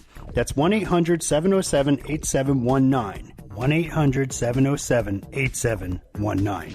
Or just go to CreditSuccessSecretsRevealed.com. The three most important things you can do for Free Talk Live are: 1, share one episode a week on Facebook or in some other social networking site. 2, buy the things you buy online through shop.freetalklive.com. 3, give $5 a month to the AMP program. You likely buy all kinds of things online. Amazon is the largest online retailer. You can get what you need at the same prices with free Super Saver shipping by going to shop.freetalklive.com. Please do your online shopping at shop.freetalklive.com. This is your Roberts & Roberts Brokerage Daily Precious Metals Update. In early trading Thursday, gold is $2 lower at $1,222 per ounce. Silver is even at $15.36 per ounce. Bitcoin is trading at $416 US. Both silver and gold are significantly lower after yesterday's sharp drop. This would be a great time to take advantage of buying on the dips. Give us a call at 800-874-9760 or visit us online at rrbi.co. You can put the Liberty Radio Network on the air in your area. Visit broadcast.lrn.fm to learn how. Broadcast.lrn.fm.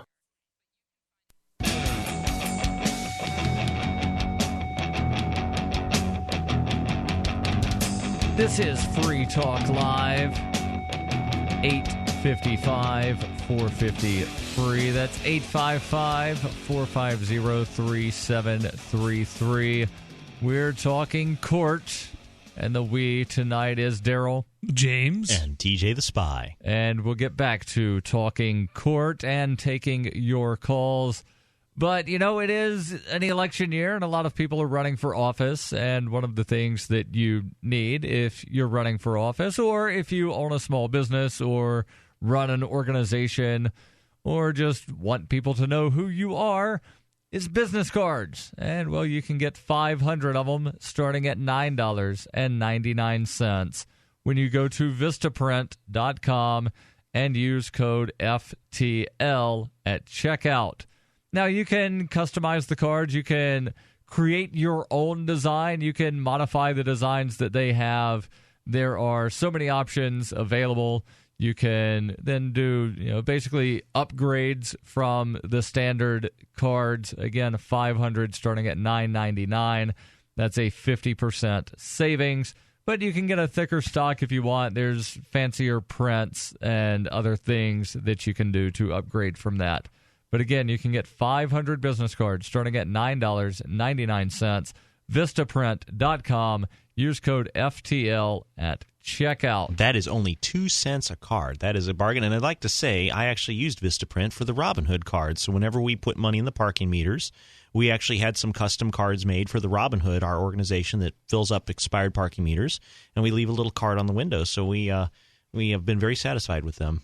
And luckily, nobody ever got arrested for Robin Hooding. Not yet. We're working on it, Darryl. There has been a couple of court cases, and I think, we're still waiting on a Supreme Court case? We're waiting on round number 4. So we've the Robin Hooders, we've won 3 times, and the city of Keene is now appealing for a third time. So it's going to be court battle number 4.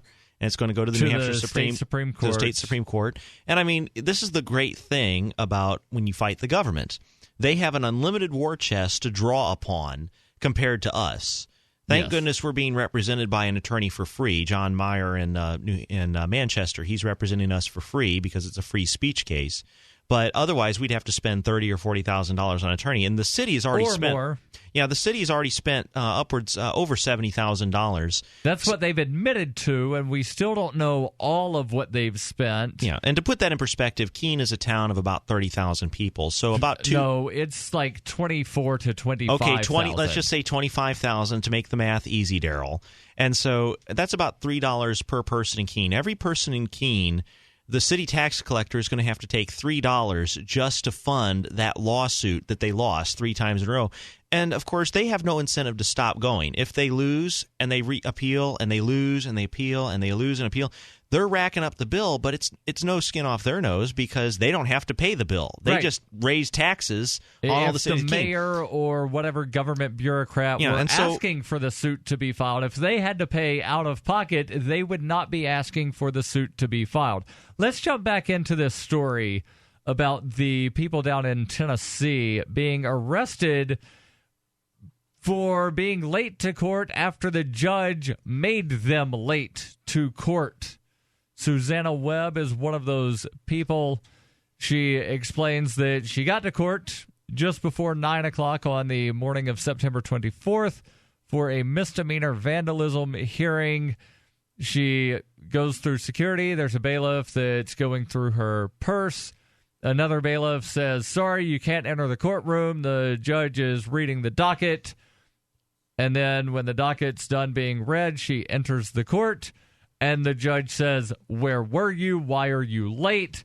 And she says, well, the bailiff told me I couldn't enter the room. And the judge says, that's no excuse. You're going to jail. You violated bond. Webb, whose only prior record involved a driving on suspended license charge that was dropped after she paid the outstanding ticket, was led to the jail holding area beside the courtroom and handcuffed. The judge set a bond of $424.50 to be paid in cash, the exact amount Webb would owe in restitution and court orders if convicted in the vandalism case. Webb was allowed to call her aunt who brought the money. In the meantime, bailiffs allowed her to stay in the holding area instead of putting her in a cell, after the bailiff who had scanned her through security realized that she had been ordered arrested. He says, "What are you doing here?" The News Sentinel reviewed half a dozen similar cases in which defendants who arrived at the courthouse but were not allowed inside the courtroom until after the docket was finished were arrested for failure to appear. Boy, the city's getting really desperate for money. I mean, I have to hand it, that is a very clever way to get an additional $400 from the criminal defendants. Ryan Daniel Currier was ordered held without bond for 24 hours in December 2014. Laura Ray Hatfield was ordered to post a $15,000 bond in November. Joanne Cook McCamey was arrested on a bench warrant in January and ordered to pay $650. Jason Inman was ordered held on a $75,000 bond just earlier this month. Webb returned to the court last October to have the vandalism charge dropped in return for forfeiture of cash bond, and it was expunged from her record. Webb says they came in and announced Sammons was going to be late because she was in another court. Oh, isn't that some bittersweet irony? That the judge was late to her own court. She was see, that's the great thing. That's no excuse. Well, actually, I love that. So, if the officer fails to appear in your case, they get a continuance. If you fail to appear in your case, they issue a bench warrant. So the judge can be late. The police officer can be late. But if you're late, you are going to the clink, my friend. Yeah, I remember. That's honestly one of the most annoying things is like they'll be like, oh, your case is at 8:30 or 9:30, and you show up, and the judge doesn't arrive for an hour. Yeah. And you're just sitting there like, la-di-da, like you have nothing to do. When I went to Virginia, it was really bad down there. They were like, you can't bring in any books. You can't bring in any magazines. If you're not representing yourself, you can't bring in a piece of paper and a pencil. Oh, that sounds so. That's absolutely James, ridiculous. Yeah, James, what were you doing in a court in Virginia? Would you like to tell our listeners? Sure. So I was traveling through Virginia in a yellow truck. I was pulled over. The police wanted to search. I said no. That's a sin right there. You'd never tell the officer, I invoke my constitutionally protected Fourth Amendment right to refuse a search. I didn't really say no. I said, yeah, you can search if you get a search warrant. No. That's going to make them mad. So, of course, they brought out the drug dog, and the drug dog always alerts. Yep. This is the second time this has happened to me. I'd be curious, like, when does the drug dog not alert? Never. Like, can anyone, it's call in? 5% of the time. Yeah. Like, can someone call in and say the drug dog didn't alert? Like, I just don't think it happens. No, they actually did a study. UC Santa Barbara or UC San Diego, they actually took 20 police canines and had them go over an obstacle course that allegedly had some contraband, like marijuana, cocaine, in these cabinets. What they didn't tell the canine officers, there were no drugs anywhere on the course. So any alert was a false alert, and they alerted falsely 85% of the time. So 85% of the time, if you're not carrying drugs, that drug dog's going to falsely accuse you of having drugs in your car. Oh, what an unreliable witness animals are. But humans, they're almost just as unreliable. What are your thoughts? 855-450-FREE. This is Free Talk Live. Don't know what's in your drinking water? Better get a ProPure. With the Pro 1 G2.0 all-in-one filter, remove over 200 contaminants, including fluoride and lead. Taste water the way nature meant it to be. Clean, crisp, and refreshing. See the complete line of ProPure water filtration products. There's a ProPure system for you. Visit your authorized ProPure dealer for details on our current free shipping special or ProPureUSA.com. That's ProPureUSA.com.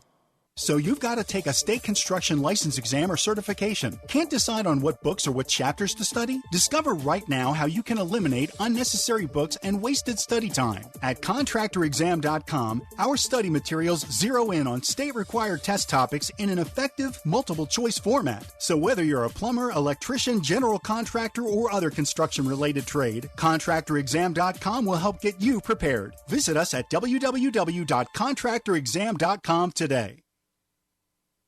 Understanding your credit score is the first step towards managing and improving it. This is Charlie Sundstrom with your Van Dyke Mortgage Minute. The most influential component of your credit score is your payment history. Almost equally as important is the amount you owe on credit accounts. Also impacting your score, but to a lesser degree, are the length of time you've utilized your credit, the number of new accounts, credit inquiries, and your various types of credit accounts. To help achieve or maintain a healthy credit score, have a system set up to assure your bills are always paid on time. Don't max out your cards. It's better to have a high credit limit with a low balance. Never close old accounts. The age of these can actually help your credit score. But don't be afraid to use your credit. You need several accounts in order to have a credit score. Just keep the corresponding payments within your means. For your mortgage pre-approval and refi needs, start by visiting VanDykeMortgage.com. Corporate NMLS 3035. Van Dyke Mortgage is an equal housing lender. Charlie Sundstrom, NMLS 134251.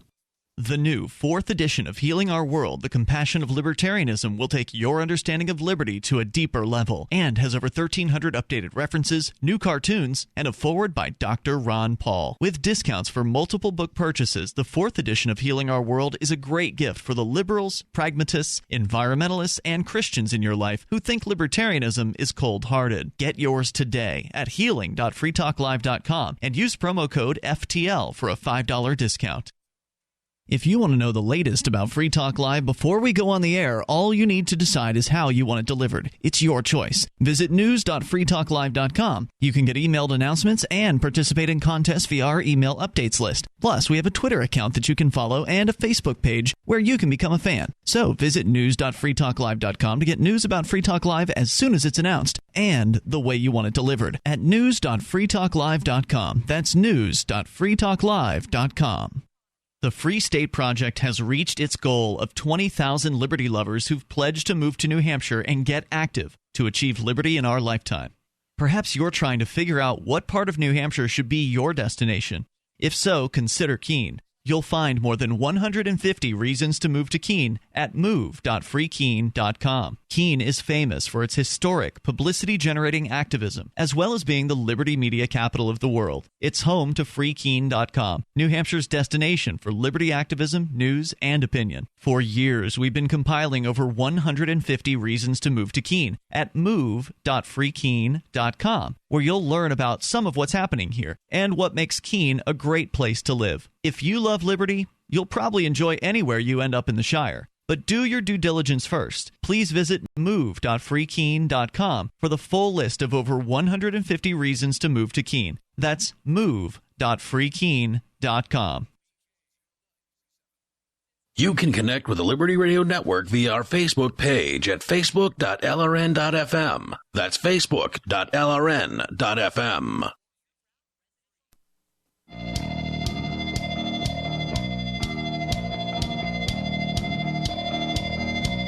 This is Free Talk Live, 855 450 free. There's also Skype. Username is lrn.fm. And we'll get to a Skype call here in just a second. But, James, you were telling the story of your arrest in Virginia. What was it, about a year and a half ago? It was in the summer of last year, I think, so 2015. Okay. Or maybe it was the spring. So you were driving through Virginia. So about a year ago. Yeah, about a year. That's good. You were driving through Virginia. An officer pulls you over and says, I would like to search. Can I search your vehicle? And you correctly said, sir, I invoke my Fourth Amendment right to be free of unreasonable search and seizure. I don't think he used all of those words. Well, he invoked his right to. He said no to the search, which he has every legal right to do, and which, by the way, any attorney would tell you never consent to a search. If a police officer wants to go through your trunk, especially if you're innocent, never consent to a search. And James did that, and then what happened? Well, they pushed the issue. They brought out the drug dog. It was very strange. They actually brought out the county prosecutor, and the county prosecutor was telling me that they don't need a warrant to search, and I said, well... That is correct. In some states, they don't need a warrant. They need, it depends on state law, but that is correct. Well, I talked to my attorney, so they claimed that they could do what they called a safety sweep, which allows them to go into the cab and look around, and I was like, well, I don't know about that. So later on, I talked to my attorney in Virginia, and he said, that they can't do that. Yeah, that's called a Terry pat-down. So if the officer has a reasonable suspicion that you could be a danger to physical safety, he's allowed to pat you down and pat down the interior of your car for weapons only. And if in the course of that pat-down they discover a little baggie of marijuana or maybe a little thing of cocaine, then that's admissible against you. But they can't use a Terry pat-down or a Terry frisk as a way to get around the Fourth Amendment. So they argue with you and ultimately bring out the drug dog. Drug dog hits on something. Yeah, and then they tow the car. They drug dog it, tow the car. Later on, they search it. They get a warrant. They search it at the police station. And they found a prescription pill, which I have a prescription for. But it wasn't in the container. It wasn't in the right container, so they arrested me. To jail you go, sir, you criminal lawbreaker. All right, and we'll get back to the rest of that story, but we've got Alex calling in on Skype. Alex, you're on Free Talk Live. Go ahead with your thoughts. Yeah, can you hear me? Yep. Yeah, we can hear you loud and clear. Go ahead with your thoughts. Cool. Yeah, I'm in Virginia. I just wanted to chime in on the drug dog alerting system. I know firsthand about the alerting not being legit. I got pulled over with a girlfriend of mine in the car, and he said that I didn't use my turn signal, and I definitely did. Mm-hmm. I was not driving erratically or anything. And we get pulled over, and the cop tells me, get out of the car. Mm-hmm. You know, he asked for ID. I was like, yes, sir. I was real polite with him. And basically, I'll make the long story short. I get out of the car, and he tells me, I'm not a betting man, but I bet you got something in there. I said, no, sir. And he goes, do we have permission to search your car? I'd say, I'd rather you not. That's what I told him. I said, I'd rather you not. And he goes, okay, well, we'll get the dogs over here and see what they have to say about it. That's illegal. And they can't do that. So it's illegal. They can do whatever the hell they want. It's whether or not a judge agrees. Well, the Supreme Court has established police officers are not allowed to extend a traffic stop for the sole purpose of obtaining a drug dog. So if a canine... now let me explain exactly what you said. I'm not kidding. We sat on the grass next to my car, and it took them over 30 minutes. It was probably about 45 minutes for the dogs to get there. Well, that's good news for you. If they would have found drugs, they'd be thrown out, right? So what did they find? Well, when the dog came, he had the dog sniff around, and the officer that was with the dog, that was like the dog trainer or whatever, he was like tapping on pieces of my car. Like he tapped on the bumper, and the dog would go to the bumper and put his paw on it. He tapped on the door, and the dog would put his paw on the door. And so he tapped on the bumper of my car, and the dog put his paw up on it, and he goes, "Yep, that's an alert. We are allowed to search your car." They tore my car to pieces. They just destroyed everything, threw all my papers everywhere. Mm-hmm. I mean, it was a total mess. And sure enough, when they go in there, what'd they find? Nothing, of course. Well, you know what? I'm sorry this happened to you, but here's the good news. If they would have found like 50 kilos of cocaine, they would have been ruled inadmissible because they're not allowed to prolong a traffic stop to get a drug dog. Now, hold on. Yeah, no. If it occurred before that Supreme Court decision, then, you know... He would have been the test case. Yeah, you're also assuming that the courts are going to... I did get a lawyer because they ended up giving me a traffic violation I don't think I had. And it made my license get suspended. And the lawyer was telling me about if a law just went into effect having to do with them being allowed to have you wait for the dogs. Now, I don't remember the whole gist of it, but what happened was the law wasn't in effect quite. It was like just missing the law going into effect. So I didn't get that advantage. Yeah, and TJ, you keep saying that they can't because Supreme Court.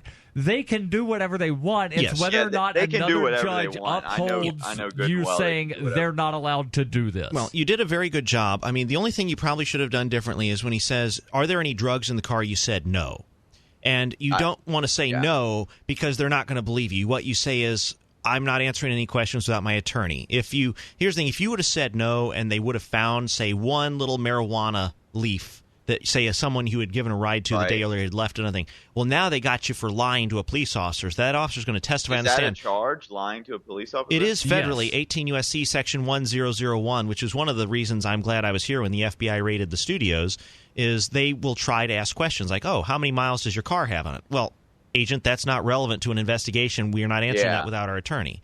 The best thing you can do anytime a police officer wants to ask you questions is say, Officer, I'd love to answer your questions. You seem like a nice guy, but my attorney's advised me not to make any statements until he's had a chance to talk with you first. So I'm going to invoke my Fifth Amendment right to remain silent and my Sixth Amendment right to counsel, and I don't consent to a search pursuant to the Fourth Amendment. Yeah, I mean, in hindsight, I probably should have said I'm not responding to questions, but in the heat of the moment, I was just like, no, I don't have any. No, it sounds like you did a much better job than most people. I mean, it's really hard to be, in that situation, and that's why I practice with my family members. I actually will pretend. You practice with yourself. Alex, I've got a question for you. What wound up happening to any charge, or were there charges? I'm sorry, one more time?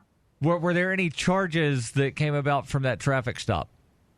Yes. I got charged with failure to use my turn signal to change lanes, and that in itself, first of all, I know that I used the lane. I know I use my turn signal. I always use it. But what happened was I was already. They have a point system here. I don't know if they have it there, where you get points for traffic violations, and once you get a certain amount, your license gets suspended. Okay. And I was at the point where one more violation and it's suspended. And you wound up losing your license. Yep, lost my license. Couldn't drive for 6 months, and currently, right now, the 6 months has passed. But I'm currently on driver probation for a full year. Where if I get one single traffic violation, I'm back on suspended license again. Hopefully, you can stay away from the police. Alex, thank you for the call. We go now to Dan calling in on the amp line. Dan, you're on Free Talk Live. Go ahead with your thoughts. Thank you for taking my call. I'd like to do a little disagreeing with Virginia law and the state police, and a little bit of agreeing also. First, if an officer pulls you over and finds out that you have a bunch of points on your license and you're getting ready to have your license suspended, their instructions here are to do all that they can to get you off of the road because they've determined already that you're a dangerous driver. However, back to the point of your rights on a search, you just say no. I once, when I was working as a reporter, I went on a Friday afternoon federally funded drug bust search here in Newport News. All right, hold the thought, Dan. I want to hear more about the embedded reporter in the drug search. And, of course, your calls are welcome, 855-450-FREE or LRN.FM on Skype. This is Free Talk Live. Today, how to incorporate your business in just 10 minutes so you won't lose everything if you get sued. Step 1, stop putting it off. If you're not incorporated and someone sues your business tomorrow, it's not just your business at risk. You can lose everything: your home, your car, even your life savings.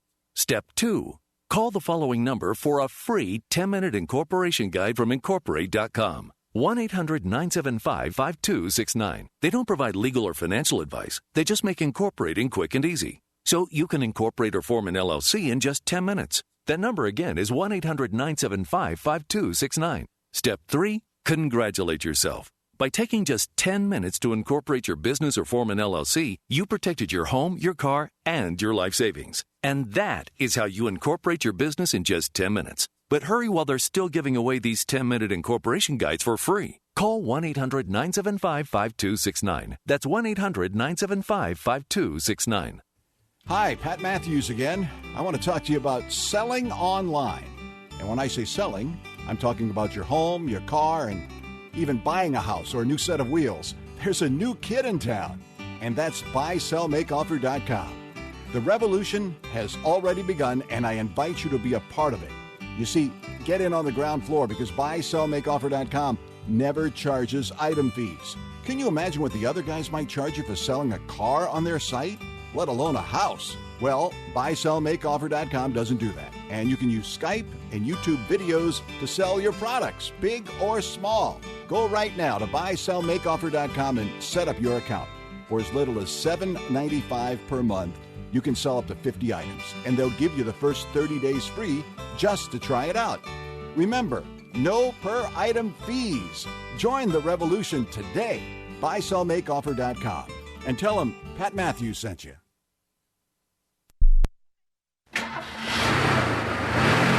Arcade City is a ride-sharing app built by drivers for drivers. It's more decentralized than Uber and Lyft. With Arcade City, you can keep all of what you earn. Sign up now to drive for Arcade City at arcade.freetalklive.com. Arcade City was created by New Hampshire liberty activist Christopher David. When he publicized the idea in January 2016, he hoped to recruit 100 drivers by the end of the month. Instead, he blew past his goal with over 1,300 drivers signing up in just 2 weeks. Arcade City is connecting drivers directly with riders and is disrupting the already disrupted transportation industry. If you want to get involved, you can join as a rider or a driver. To ride with Arcade City, visit arcaderide.freetalklive.com. To drive with Arcade City, visit arcade.freetalklive.com. That's arcade.freetalklive.com to drive, or arcaderide.freetalklive.com to ride with Arcade City. Here's a chance to do a little activism while you're cruising Facebook, Twitter, or Google+.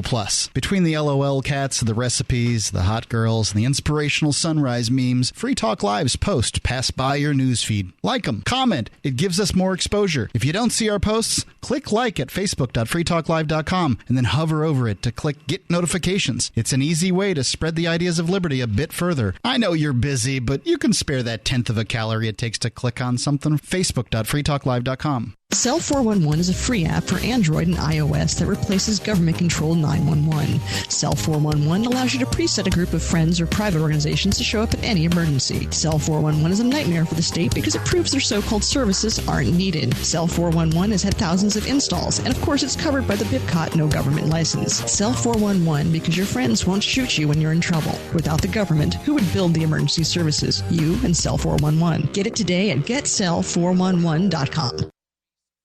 While our satellite channel is free to listen to, it's not free for us. You can help us cover our satellite costs with the chip-in on the right side of the page at lrn.fm.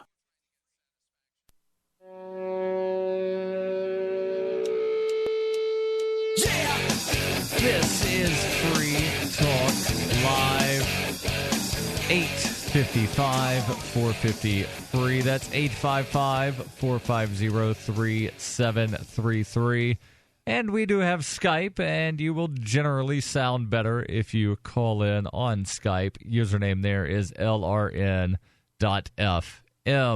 In studio tonight is Darryl, James, and TJ the Spy. And we're talking court and other court-related stuff, like getting pulled over by cops and having a dog sniff and paw at the side of your vehicle. And the cop saying, well, yeah, he signaled. You must have something in here because he signaled. We've got Dan on the line. Dan, you were starting to tell us that you were working as a journalist and you wound up going on some sort of a drug raid with police? That's correct. In fact, I called your show, gosh, it was probably 3 or 4 years ago. I called your show after it happened. I was so upset. And this is something that any civilian can do. All you have to do is sign up for it. And what happened, there was a federally funded Friday afternoon drug raid where they go out and they randomly look for cars. All these different police, different towns, different state police, and all, they're funded to go out and look for whoever isn't driving right, and then they try and get them to submit to a search. We went after one. They threw on their full lights because the guy didn't pull over quite quick enough. And they got the guy to admit to let them search his car, and they found 1 pill of ecstasy, which I've never done. Yep. But the state police were upset with me because I was furious because they said, look what we found. I said, what's that? They said, that's ecstasy. It's 1 pill that they found in the guy's armrest because they said people hide it in the same place every time. I said, you're spending all this money and arresting this guy for this? Mm-hmm. But the bottom line, what came out of that was that I learned that at least here, the police are taught that if you do not know your rights, they are going to violate your rights because you don't know your rights, and that's how they're going to get a confession out of you, and that's how they're going to find something on you if you have something. And to this day, I'm still furious about that afternoon of being with them. Well, actually, I'd like to point out, thanks to the war on drugs, which is really a war on freedom, and my personal take on this, by the way, is if you want to put 3,4-methylene dioxymethamphetamine, otherwise called MDMA or ecstasy, into your body, that's your choice. You're an adult. You know the risks of what could happen if you take too much of it. I agree. And, but there is this group of people called the government that say, no, we know better than you what you can put into your own body. And if you dare put this molecule into your body, you're going to go to jail. But, thanks to civil asset forfeiture. You're allowed to put as much alcohol in your body as long as you buy it from our state-run liquor store. And you can run. Absolutely. That's along the side of the highway. Yes, and you can kill yourself with cigarettes. See, the thing is, the government's okay if you commit suicide. You just got to do it really slowly over a period of several years. But, the thing about you like that one. But thanks to civil asset forfeiture, here's where that really comes into play. That one pill of ecstasy that he found, well, now the car is being used to transport a controlled Schedule I substance. The whole car can be seized and sold at auction and used to raise money for the local police department. Or if it's a really nice car, they'll just put on the backside of it, this car was stolen from a drug dealer. Yeah. So, I mean, they'll say, you'll see like at the parade, this car was taken from a drug dealer. And I'm like, to me, I actually view drug dealers, I've met quite a few of them, and I always had the view that they're these seedy, slimy people that are like very dark back alleys. People trying to earn a living. Yeah, and most of the ones, every single one I've met without fail has been very professional. Some of them have been like, TJ, look, I just sell pot because it's how I pay for college. I don't really, I know I know things, but I'm not really passionate about it. And other people are really, really knowledgeable, like the same way people are knowledgeable about coffee or wine or horses. These people are knowledgeable about pot, and they know the history and all the strains and the pharmacology. So it's really interesting to see drug dealers. Some of them are just doing it for the money, and others of them are actually doing it because they truly believe that these drugs improve people's lives. Yeah, well, it rolls back to China in the 1500s, and then Nixon brought it out. I don't know if you were alive when Nixon did all that, but it hasn't worked. Yeah. And it's time to start locking up the majority of our population because they're making a choice that we might not agree with for ourselves. Yes. That's guys, thanks for my call. Oh. Thanks very much, Dan, for calling in. And, of course, your calls are welcome, 855-450-FREE. I would say not that you should do this, but pro tip, if you have one pill and you get pulled over, you should pop that pill. And take the pill and... This is not legal advice. Like that would be what I would do, but I don't use drugs, so... Now, we started on this conversation specifically about the drug dogs because there was the story about people that wound up getting arrested because they were late to court because of actions of a judge, and then that got on to just general court discussions. And something that I had mentioned about the drug dogs being unreliable witnesses, but people are also unreliable witnesses. I read something not too long ago, and I don't have the exact article that I read, but I've got something very similar on the subject from Scientific American that says psychologists have found that memories are reconstructed rather than played back each time we recall them. The act of remembering, according to eminent memory researcher and psychologist Elizabeth Loftus of the University of California, Irvine, says, is more akin to putting puzzle pieces back together than retrieving a video recording. Even questioning by a lawyer can alter the witness's testimony because fragments of the memory may unknowingly be combined with information provided by the questioner, leading to inaccurate recall. Now, what I was actually trying to find was a story where somebody did a psychological experiment on an entire college class to where during one of his lectures... Yeah, a robbery. No, I don't think it was a robbery. He had somebody come in and start asking the teacher questions and then leave. Mm-hmm. And then at the end, at the end of the lecture, the professor would ask the people, okay, so who remembers what the person looked like that came in to talk to me at the beginning of the class? And then everybody, they would write down, and the descriptions were just... all over the map. All over the place. She was 5'2" to 6 foot tall. She was skinny, fat, brunette, blonde, redhead. Caucasian, Indian, Native American, African. Eyewitness testimony. I mean, this is what's crazy in court. Eyewitness testimony, juries usually consider that the highest form of evidence. But we in the scientific community have known this for a long time. Eyewitness testimony is one of the most unreliable types of evidence. Yes. People misremember. I mean, this actually happened with... Even in my case, that happened. So, I mean, thank goodness, see, James... I misremembered. Like, the police not only misremembered. that, but the police they were talking about you goose-stepping and... High-stepping. High-stepping and jumping and leaping and...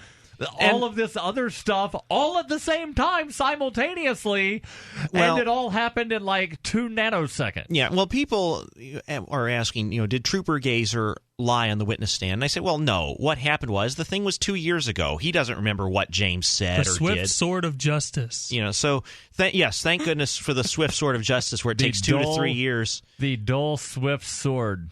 And basically, Trooper Gazer, they're saying, how far away were you from defendant Cleveland? It's like, well, he doesn't remember that. He has to guess. And that's why body cams are great.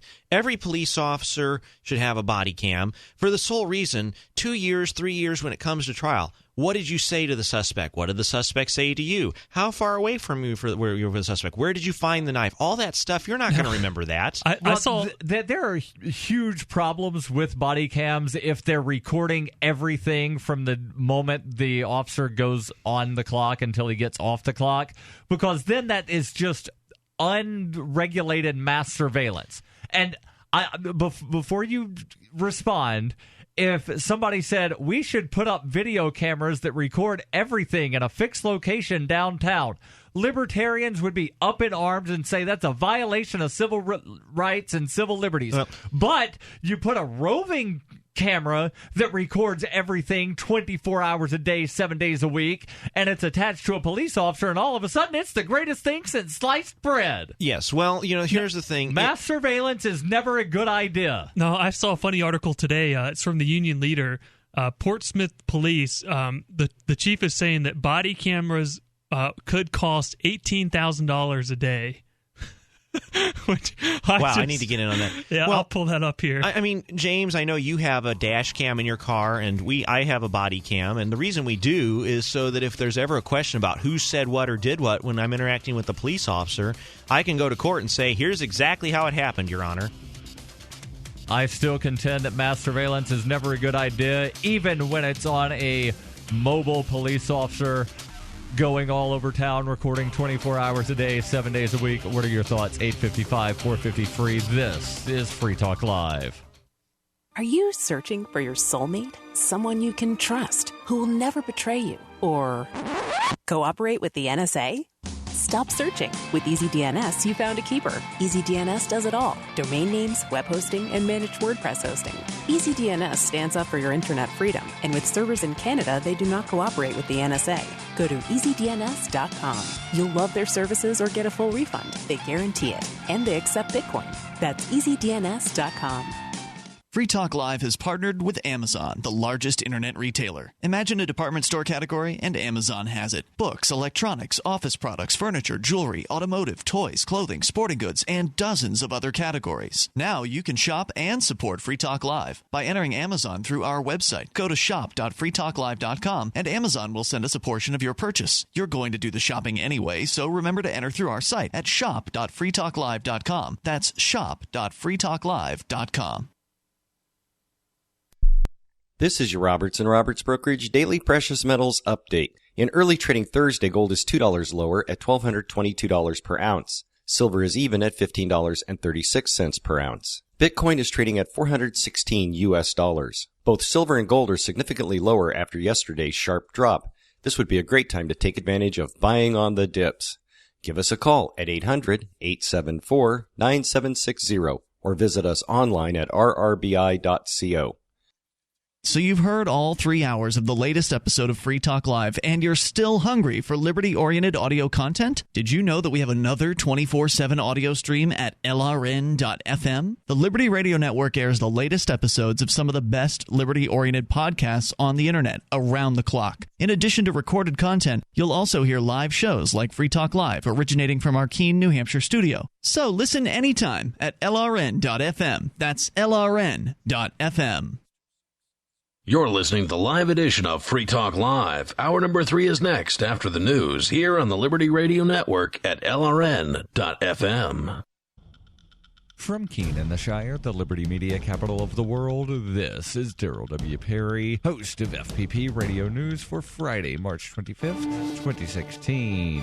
Silver is trading at $15.20 per ounce. Gold is valued at $1,217 per ounce. And according to BitcoinAverage.com, the average price of Bitcoin is $425.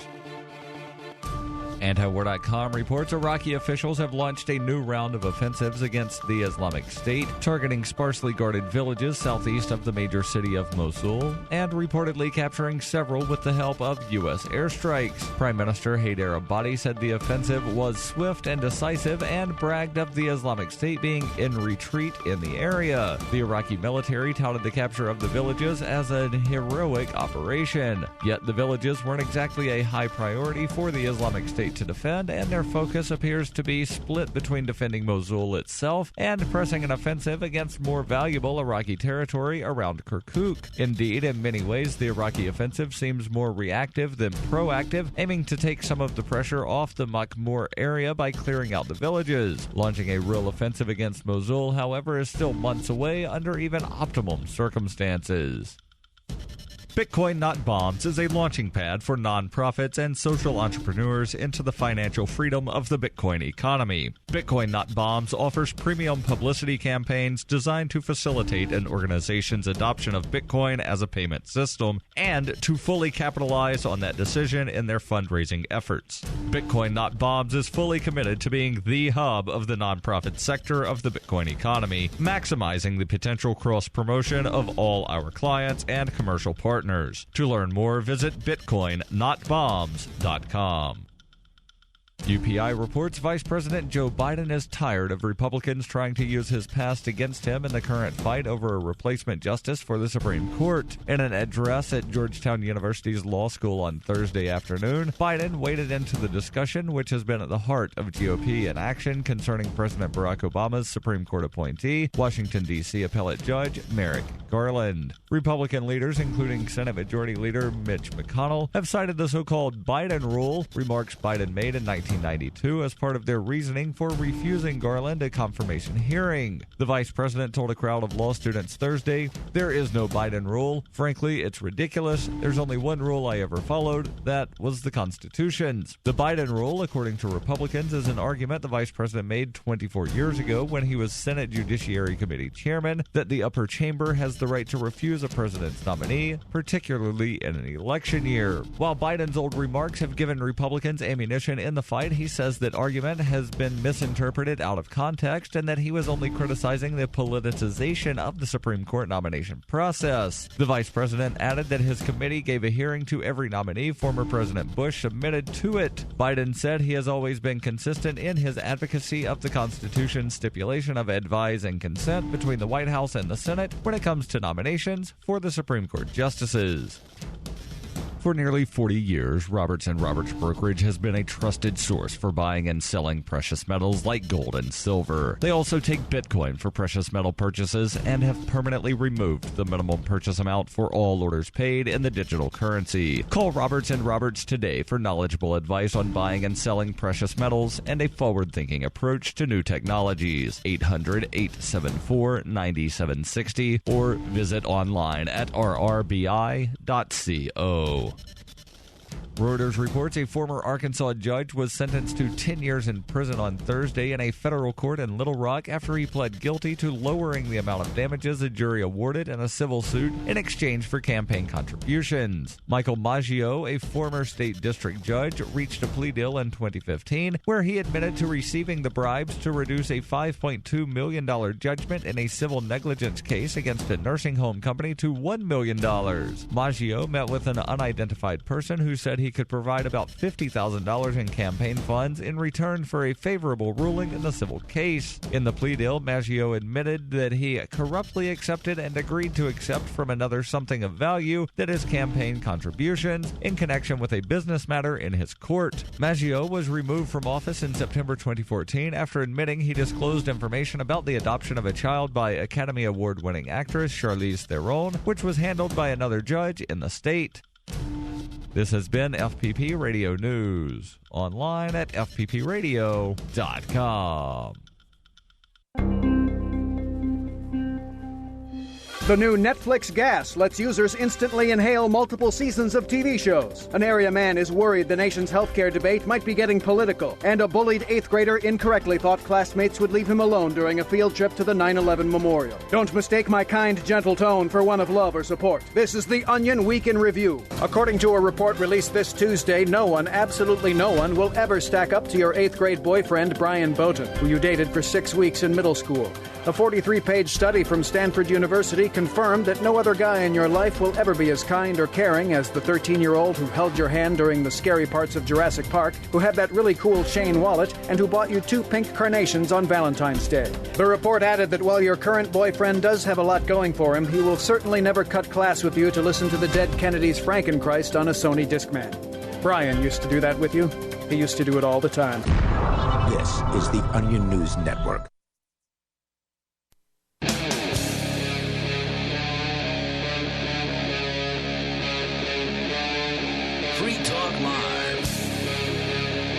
Kicking off our number 3. This is Free Talk Live. You can call in 855-450-FREE. That's 855-450-3733.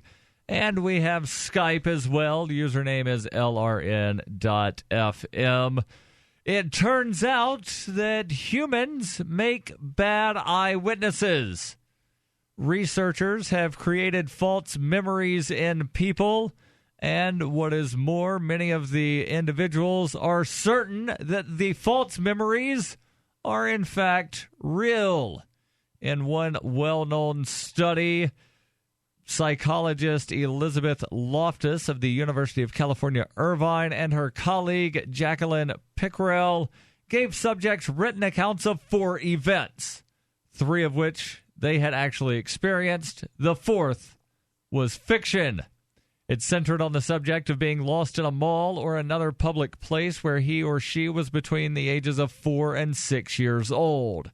A relative provided realistic details for the false story, such as a description of the mall at which the subject's parents shopped. After reading each story, the subjects were asked to write down what else they remembered about the incident, or to indicate that they did not remember that incident at all. Remarkably, 1/3 of the subjects reported partially or fully remembering the false event. In 2 follow-up interviews, 25% still claim that they remembered the untrue story, a figure consistent with the findings of similar studies. Given the dangers of mistaken convictions based on faulty eyewitness testimony, how can we minimize such errors?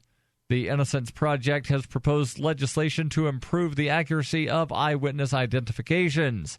These proposals include videotaping the identification procedure so that juries can determine if it was conducted properly, putting the individuals in the lineup who resemble the witness's description of the perpetrator, informing the viewer of the lineup that the perpetrator may or may not be in it, and ensuring that the person administering the lineup or other identification procedure does not know who the suspect is. Although only a few cities and states have adopted laws to improve the accuracy of eyewitness identification, there seems to be a growing interest in doing so. Now, TJ, I know you wanted to talk about body cameras. Yes. So I think you and I were... ahead. Well, basically, I was saying... Tell me all the reasons that mass surveillance is a wonderful thing. Well, I actually said the reason it's, first of all, who's being surveilled. The cameras are attached to the police officers. But it's not pointing at the police officer. It's pointing away from the police officer. But more importantly, it's capturing everything the police officer says to you and everything you say to him. So 2 years, 3 years, if you go to court and the question comes up, where was something located, who said what, who did what. You don't have to guess. You can just tell the jury, look at this, as we did in James Cleveland's case. We just said, ladies and gentlemen, if you think the defendant resisted arrest, all we ask that you do is look at the video, and you can make your own judgment. And they acquitted him. It would have been the word of 5 New Hampshire police officers against James, who had 1 video. You're still not explaining why mass surveillance, having a video camera that's roving around the city 24 hours a day, 7 days a week, videotaping everything. Is a good idea. Let's think about, like, imagine, Darryl, that someone attacks you, or they take your, let's say they punch your window in your car and take your laptop out of your car. Like, wouldn't you want there to be a surveillance camera that recorded that? Privately run surveillance cameras and cameras being operated by the government are 2 totally different things, and you know they're 2 totally different things. Yes, and I was about to say, the reason I want cameras on police officers is police officers have a lot of power, and I want that power to be carefully monitored by a neutral third-party witness, so when it comes out in court, what did the suspect say to you? You don't have to guess or try to remember. You can just play the tape for the court. You're talking about police recording instances of specific things. Mm-hmm. You're not defending 24 hours a day. They're not on an active call. They're just walking around the city, filming everything. Yes, and I'm aware. Overhearing people's conversations, watching somebody possibly jaywalk, watching somebody possibly not come to a complete stop at a stop sign. Hold on. And then somebody else, they could go back and look and, let's zoom in a little bit, get the tag number on this car, and then mail a ticket to whoever was the owner of the vehicle. Well, they can already do that, Darryl, and they do already do that with red light cameras. There are not red light cameras in New Hampshire, Well, I know sir. for New Hampshire because we have a special state law where we outlawed those. But right, so put the camera on a police officer that's roving around town, and then all of a sudden it's okay. Well, the police officer, if he sees you run a red light, he can just pull you over already. He has probable cause. But now before... He might be looking the other way. He might look be at it this way. Looking to the left, but his camera is facing to the front or to the side. You know, dash cams are great for that kind of thing. So you take the caller before who said, I was accused of not using a turn signal. Well, how do you know the officer just didn't lie and say, hey, you didn't use your turn signal? Well, Your Honor, let's go back to the videotape. You can, oopsie, yeah, the defendant did use his turn signal. The officer wasn't being fully truthful. So they can exonerate innocent people. In cases like that, the camera would just malfunction, as police cameras do all the time, like when the guy was handcuffed in the back seat of the police cruiser in Arkansas and somehow miraculously shot himself in the side of the head with a gun that he didn't have on his person. He also shot himself in the right temple. He was left-handed. Explain to me how that works. Well, I don't know, Darryl. I wasn't there, but it would have been nice if we would have had a body cam or a dash cam going, wouldn't it? The dash cam malfunctioned for the 30 seconds before he got shot and the 30 seconds after he got shot. Well, you about 2-minute chunk of camera just went away. It's funny how those cameras just malfunction at convenient times. That's actually evidence of malfeasance. I mean, that's a nice thing. If you have a video camera going for 24/7 and it's working for weeks, and all of a sudden it just conveniently malfunctions when it needs to, that should be considered by the jury as evidence of wrongdoing. So what about facial recognition that will most certainly wind up being used in conjunction with police officers wearing body cameras? Or even worse, what about voice recognition? A week? I understand. So go ahead, defend that. Well, you're attempting to defend mass surveillance, and you're not doing a good job of it. Well, Darryl, I think this world that you speak of is going to become a reality sooner than we think. Well, I mean, go to New York. There's cameras everywhere. Okay, so just because it's inevitable, I should go ahead and accept it? Well, I'm just saying that, it can be used for good. It can be used for bad, could be, but it's being used for evil, nefarious things. And evil, nefarious things are what governments do. Why do you want to give them more power to do evil, nefarious things? I want to give them body cameras to catch the bad police officers.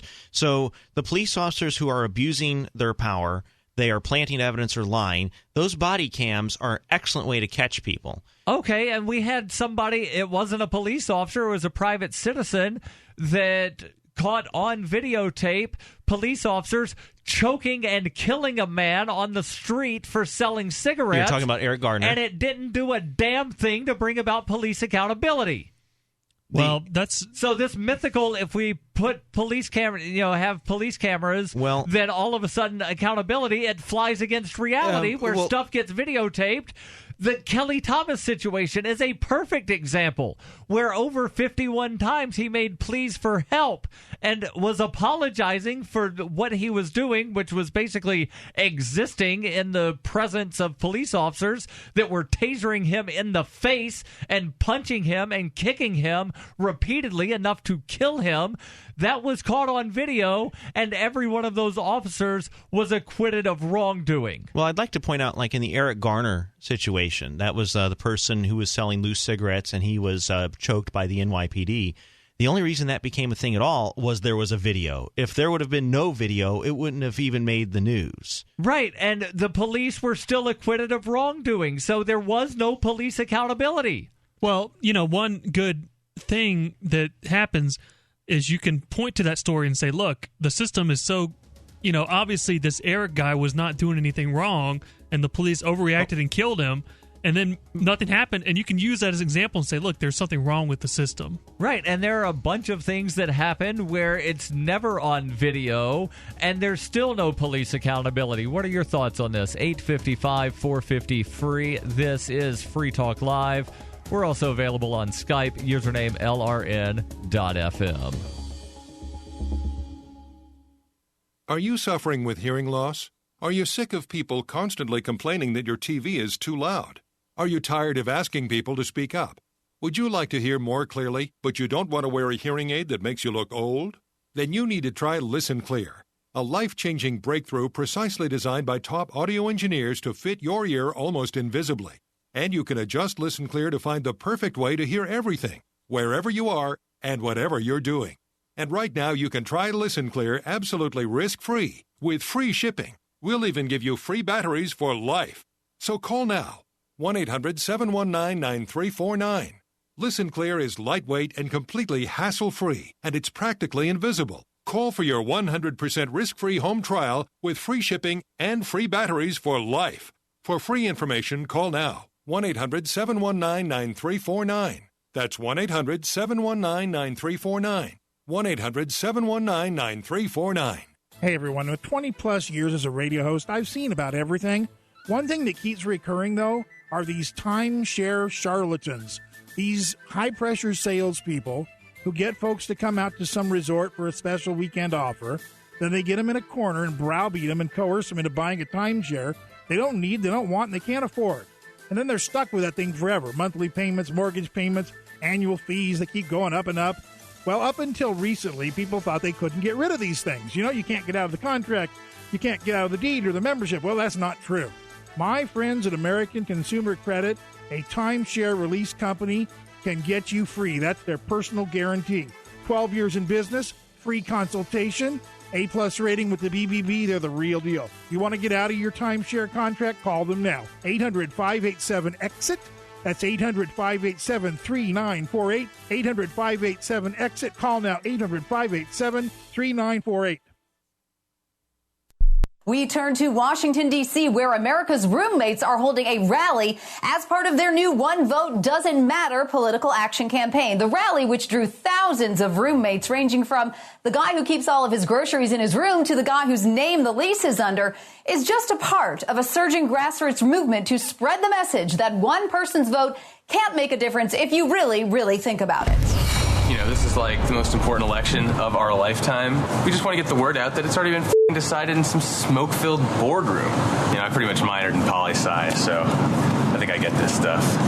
Joining us now is Jason Copeland at a rally in the nation's capital. Jason, how would you describe the energy there? Yeah, hi, Andrea. I'd say it's a definite chill vibe. I just saw the roommate whose only friend seems to be his younger brother and the guy who just has an air mattress in his room passing out flyers together. Now, the roommates do make some interesting points. The Electoral College it is weird.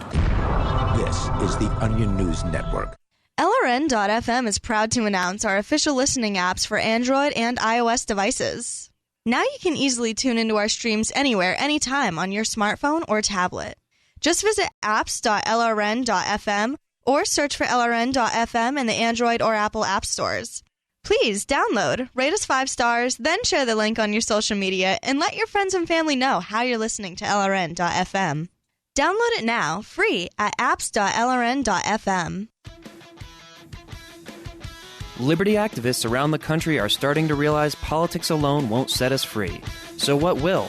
At Liberty on the Rocks, we believe the answer starts with living your principles, spreading ideas, and connecting with those around you. By starting a Liberty on the Rocks network, you can make a difference by uniting libertarian thinkers. Find out how much fun it is to build your local network from the ground up. Visit libertyontherocks.org today to get started.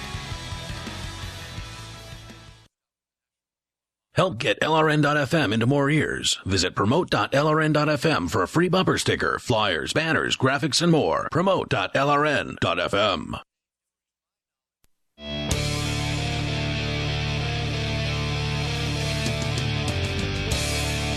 This is Free Talk Live. 855-450-FREE. That's 855-450-3733.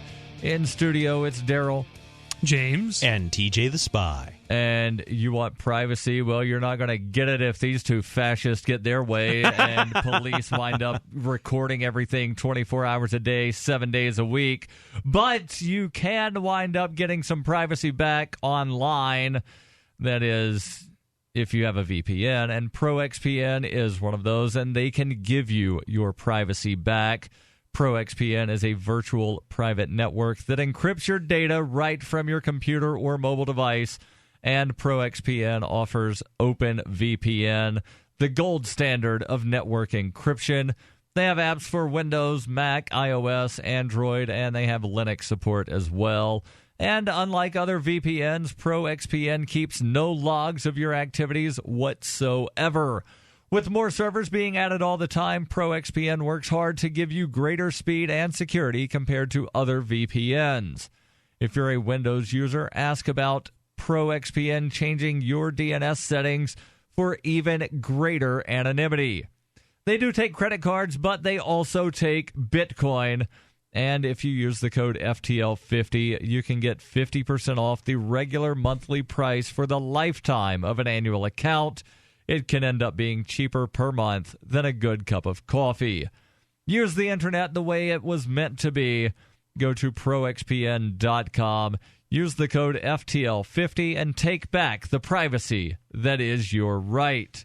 Now, James, you've got a story. Apparently, one police chief somewhere is saying that body cameras are going to cost $19,000 a day. Or $18,000. It's here in New Hampshire. Portsmouth Police. So it's from seacoastonline.com.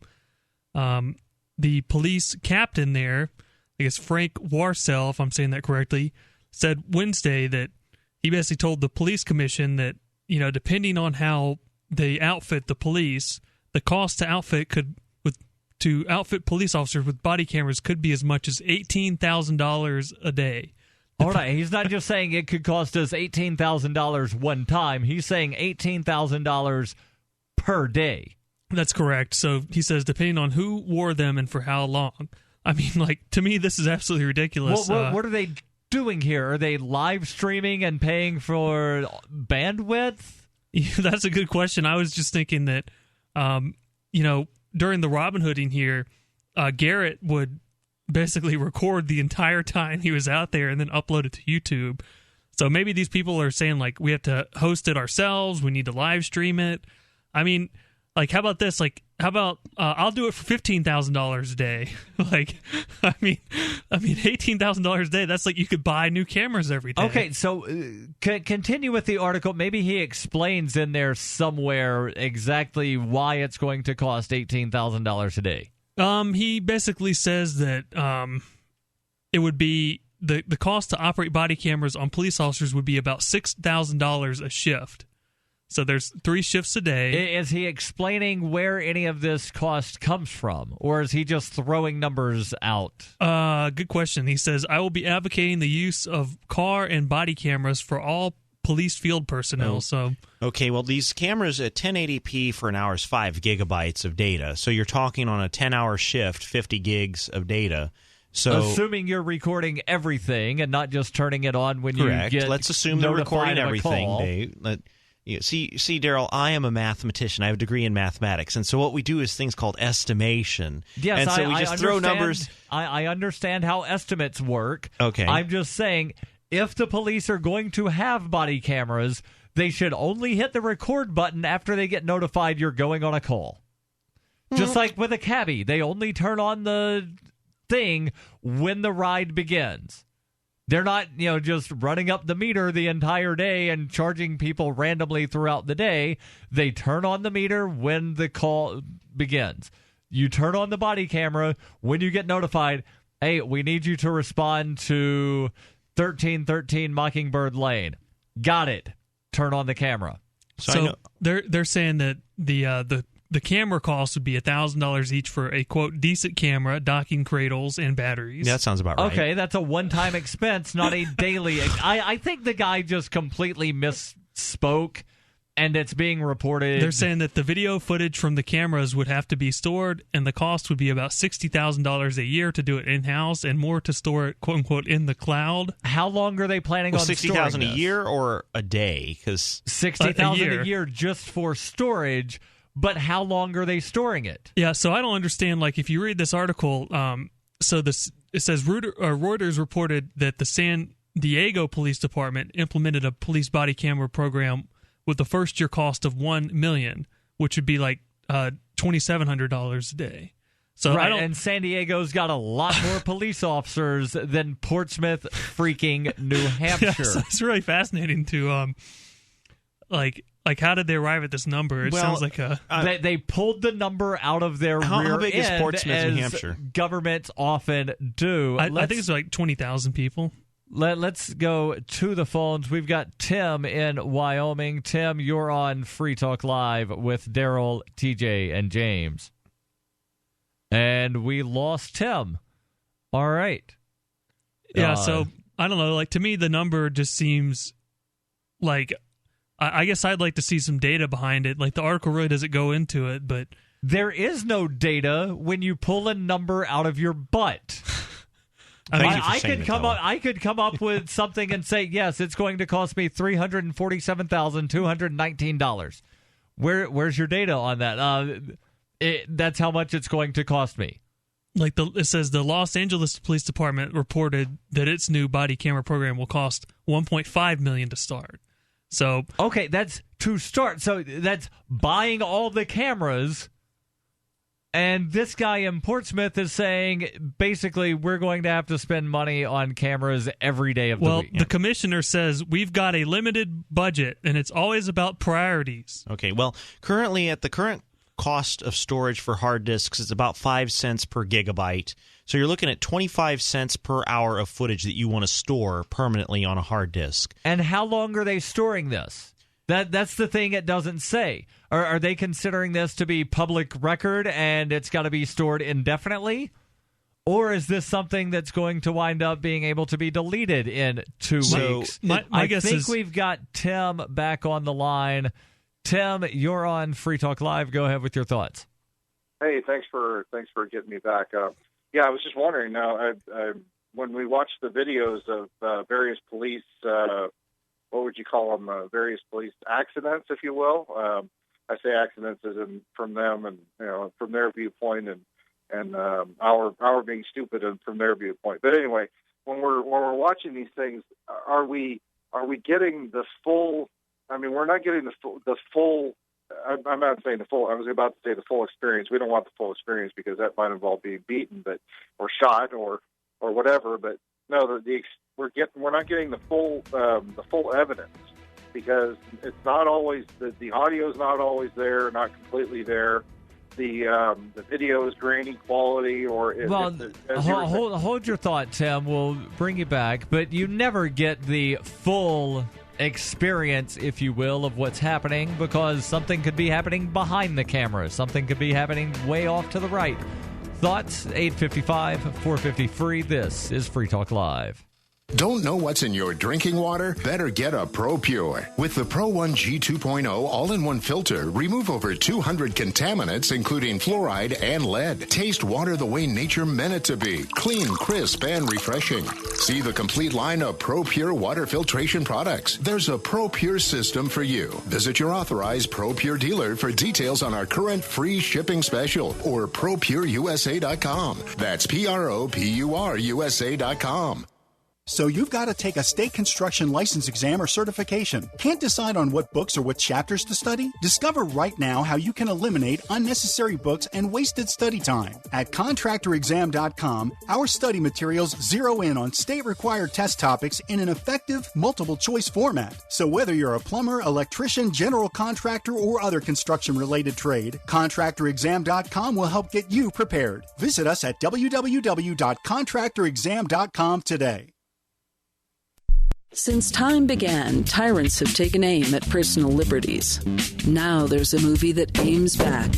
The government has no more right to tell us what to put in our bodies than they have to take our guns or tell us what books we can read. 6 drug police were eaten by bears while raiding a marijuana farm. On your knees, you dirty hippie! Jesus. On your knees! What's the problem, officer? Today, many cops who enforce pot laws do so only because it provides them with cushy jobs, good benefits, and a chance to push people around. I was an undercover narcotics officer. The drug war is nothing but a farce. The Second Amendment says you got to keep you and your gat intact.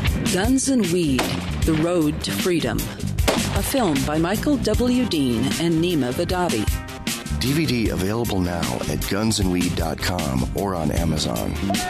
That's gunsandweed.com. Makes the perfect gift. Remember, that's gunsandweed.com. Radio is the most personal of mediums. I exist right now in your head. If you listen to Free Talk Live regularly, you know me. Free Talk Live is on more than 160 radio stations around the U.S. and has been downloaded on every continent around the world. Hundreds of thousands of listeners with ad packages from $600 a month to $6,000 a month. Imagine what we can do for your business, project, website, or idea. Email me, mark@freetalklive.com.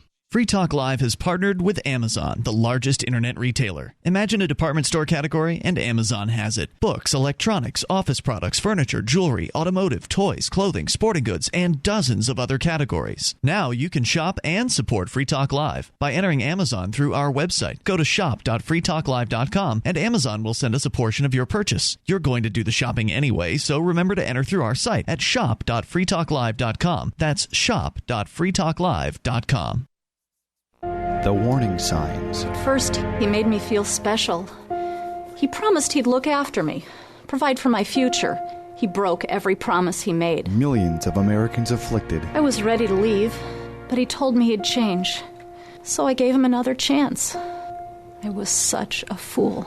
The consequences. Things only got worse. He started making my decisions for me. About my job, my kids' education, my money, my safety, my future. He took away my choices, but I kept going back to the same politicians. The diagnosis? Battered voter syndrome. I fell for the same old lies. They were just playing with my emotions, telling me what I wanted to hear. That's not right. Stop the insanity of voting for the same old abusers. Declare your independence from the two-party system and join the New Hampshire Liberty Party today at nhliberty.info. This is the Liberty Radio Network, broadcasting the latest liberty-oriented audio content 24 hours a day at lrn.fm.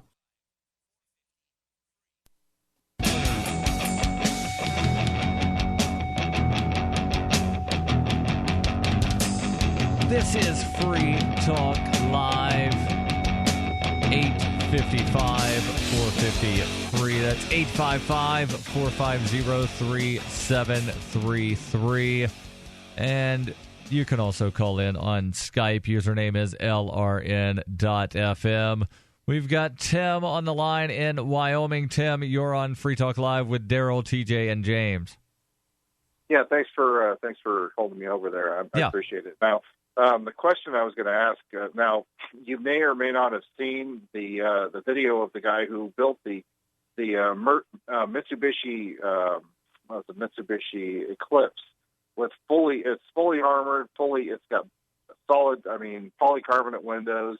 He's got hard drives built into it. He's got video cameras in his license plate in the front and the rear. He's got video cameras facing the inside of the car, video cameras facing out from inside, out both side windows.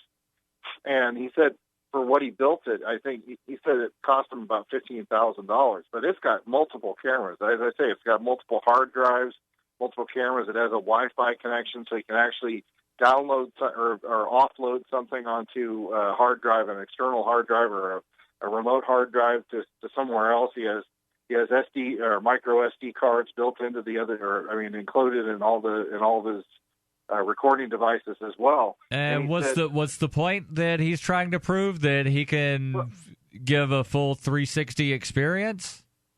Well, no, that wasn't the reason I said that. No, it's just that he built this vehicle to protect himself from police intrusion, basically, and protect his privacy. But when he built the vehicle that he did, he said, "Okay, I'm a Marine veteran," and he said, "I understand security, and I've done the kind of security that I've done when he was in the military." He did that, and he said, "I understand that the police are getting out of hand." This was about 2010 or 12, maybe, when I saw the video of it, and he talked about how the reason that he'd done it was to draw people's attention to what a person could do to protect themselves. And he said his windows don't roll down. He said, "I don't roll my windows down. I have external speakers. If a police officer pulls up to my and comes up to, he says, if he comes up to my door, I don't roll the windows down. I speak to him through a speaker from the inside, and I said, I can see you just fine.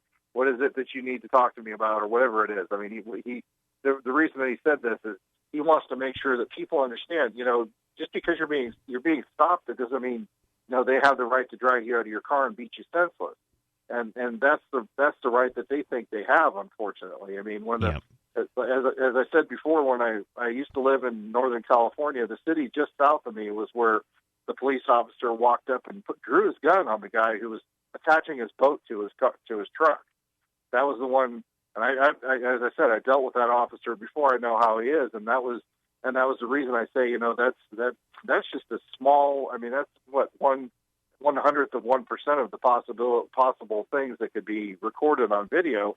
People don't catch these things as often as they should possibly, and when they do catch them, they think, oh, it's not a big deal because there's so many other things going on. They're not worried about my bothering them with this. And well, if everybody, as the cop block people say, as everybody says, if you have a camera with you, that means that you can videotape. If you're in public, you can videotape. Yes. And I know TJ. I know as TJ the spy. The NSA obviously is already videotaping and recording us, and recording this conversation and videotaping me. Who knows? I don't even know. Well, we're on the public air. This conversation is being broadcast on nearly 170 radio stations. So yes, it's being recorded by somebody. Well, of course. But what I'm saying, I mean, if I want to listen to the repeat of the show later on, the podcast of the show or something like that, I could also say, well, I could record that too. And okay, well, there's Jim from Wyoming. Let's do a voice print analysis on him. The guy's a nutcase. Let's go get him. And that kind of thing. Who knows? But I hope that's not going to happen, obviously. But I hope they never find out that you're a nutcase or come after you. Tim. Well, you're not. Thank you for the call. No. Let's go to Cosmo calling in from New Jersey. Cosmo, you're on Free Talk Live. Go ahead with your thoughts. Yes, I think the cameras is an excellent idea. Well, it might not be perfect. Maybe it has to be fine-tuned. But give it a chance to prove itself. If it saves one person, innocent person, from going to jail or maybe being executed, it's worth it. Also, for too long, the police will believe that people believe the police because they didn't have cameras. But now there's the other side of the coin. They're going to see the police doing these things. Prosecutors are going to be put on the spot. I mean, they have to prosecute. If they don't, they're going to have a track record. Yeah, it's going to establish track records all around. Any technology such as this, I mean, so there are advantages and disadvantages. And Darryl, of course, and I disagree on whether, this should be should they be recording all the time? No. How are they going to secure the footage?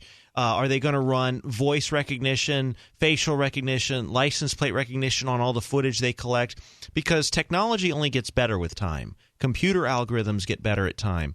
So something that today is hard might tomorrow be completely feasible on your phone. So as time goes along, if you record enough surveillance footage from enough cameras, you can start to do some very fascinating counter surveillance, intelligence gathering techniques. It's actually kind of fascinating. And the wonderful thing is that these surveillance technologies, like license plate readers, that only used to be in the hands of the government because they were $100,000 to set them up, they're now becoming so cheap that we can set them up. And so we can actually start following the police around. So imagine if there's a license plate reader in front of every house, and when a police car goes by, it actually sends out on the web, hey, the police officer just drove by, and you could actually watch the Keene PD drive around town and have a real-time map of where every police officer is in town. State law would have to change to allow people to use license plate readers in New Hampshire. They are currently banned. Banned by use for the government, not by private citizens. My understanding of the statute is no one is allowed to use them in New Hampshire. If you want to pull up the statute, I want to, because that would be insane. I would be fighting that one. I mean, I know you're trying to get arrested for violating federal election campaign law in your presidential campaign. I'm not trying to, but I'm not running away either. Cosmo, any final thoughts on body cameras? Oh, yes. I think it would encourage the police to do the right thing and make them better police and do the job they're supposed to do and not be the judge, jury, and executioner all in one. I hope you are correct, but unfortunately, based on things that I've seen, I don't think that is going to be the case. James, was there more on this story out of Portsmouth? Not really, no. All right, so I've got a very interesting story about jury nullification, specifically someone who was arrested for passing out jury nullification information in Michigan. The story comes from mlive.com. Former pastor who is accused of obstruction of justice for handing out jury nullification flyers in front of a Michigan courthouse has had his felony charge dismissed. Keith Wood, a self-employed insurance broker who was a pastor in Colorado for 5 years before moving to Michigan, had his charges of felony obstruction of justice, which was punishable by up to 5 years in prison, and a misdemeanor of jury tampering, a 1-year offense, for passing out pamphlets that encouraged potential jurors to vote their conscience over the law. Mecosta Circuit Judge Kimberly Boer on Wednesday granted a motion from Woods' attorney, David Coleman, to drop the felony charge. The judge declined to boot the jury tampering allegation.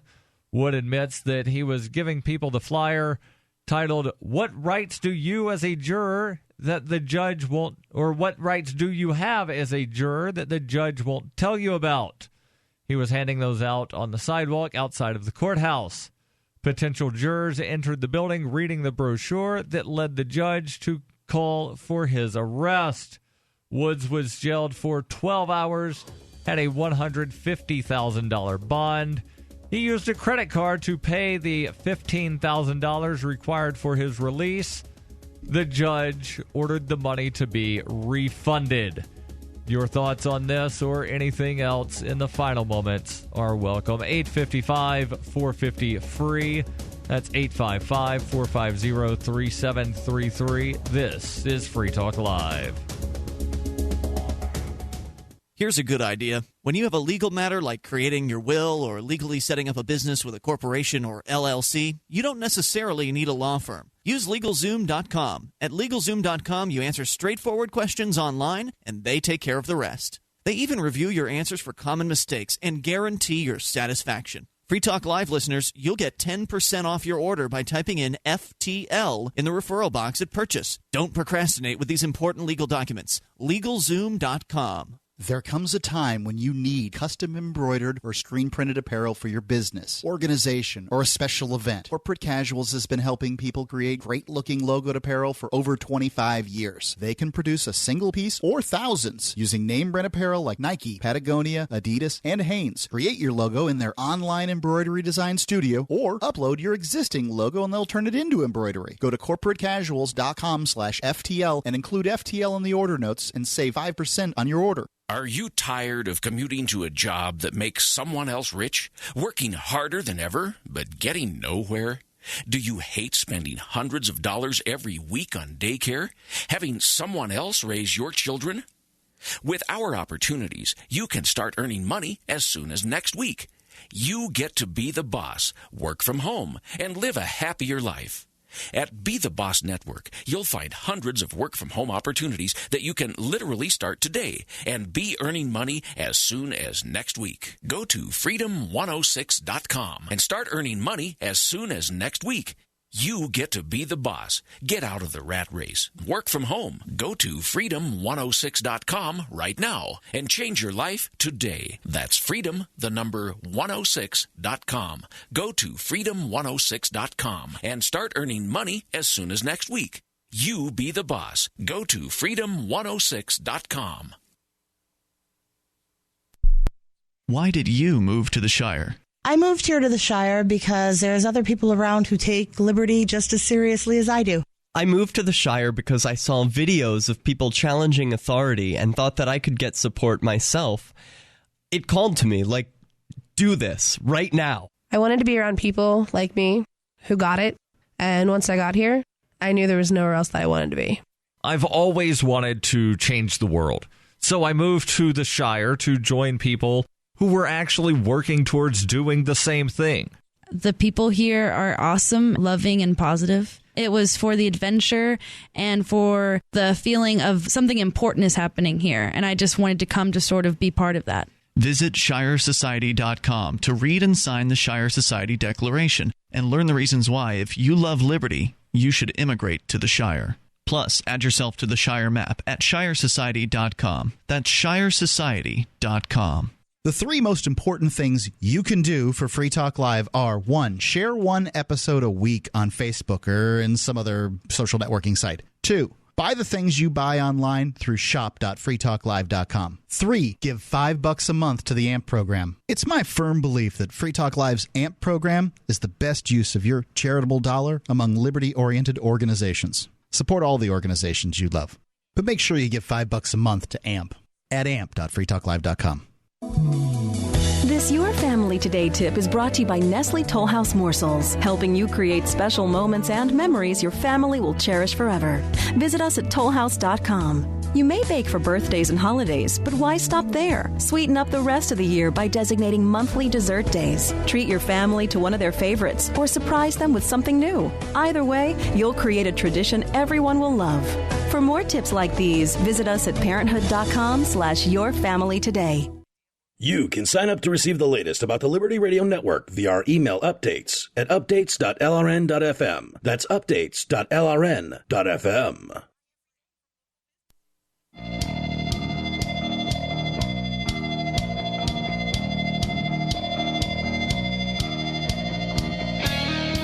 This is Free Talk Live.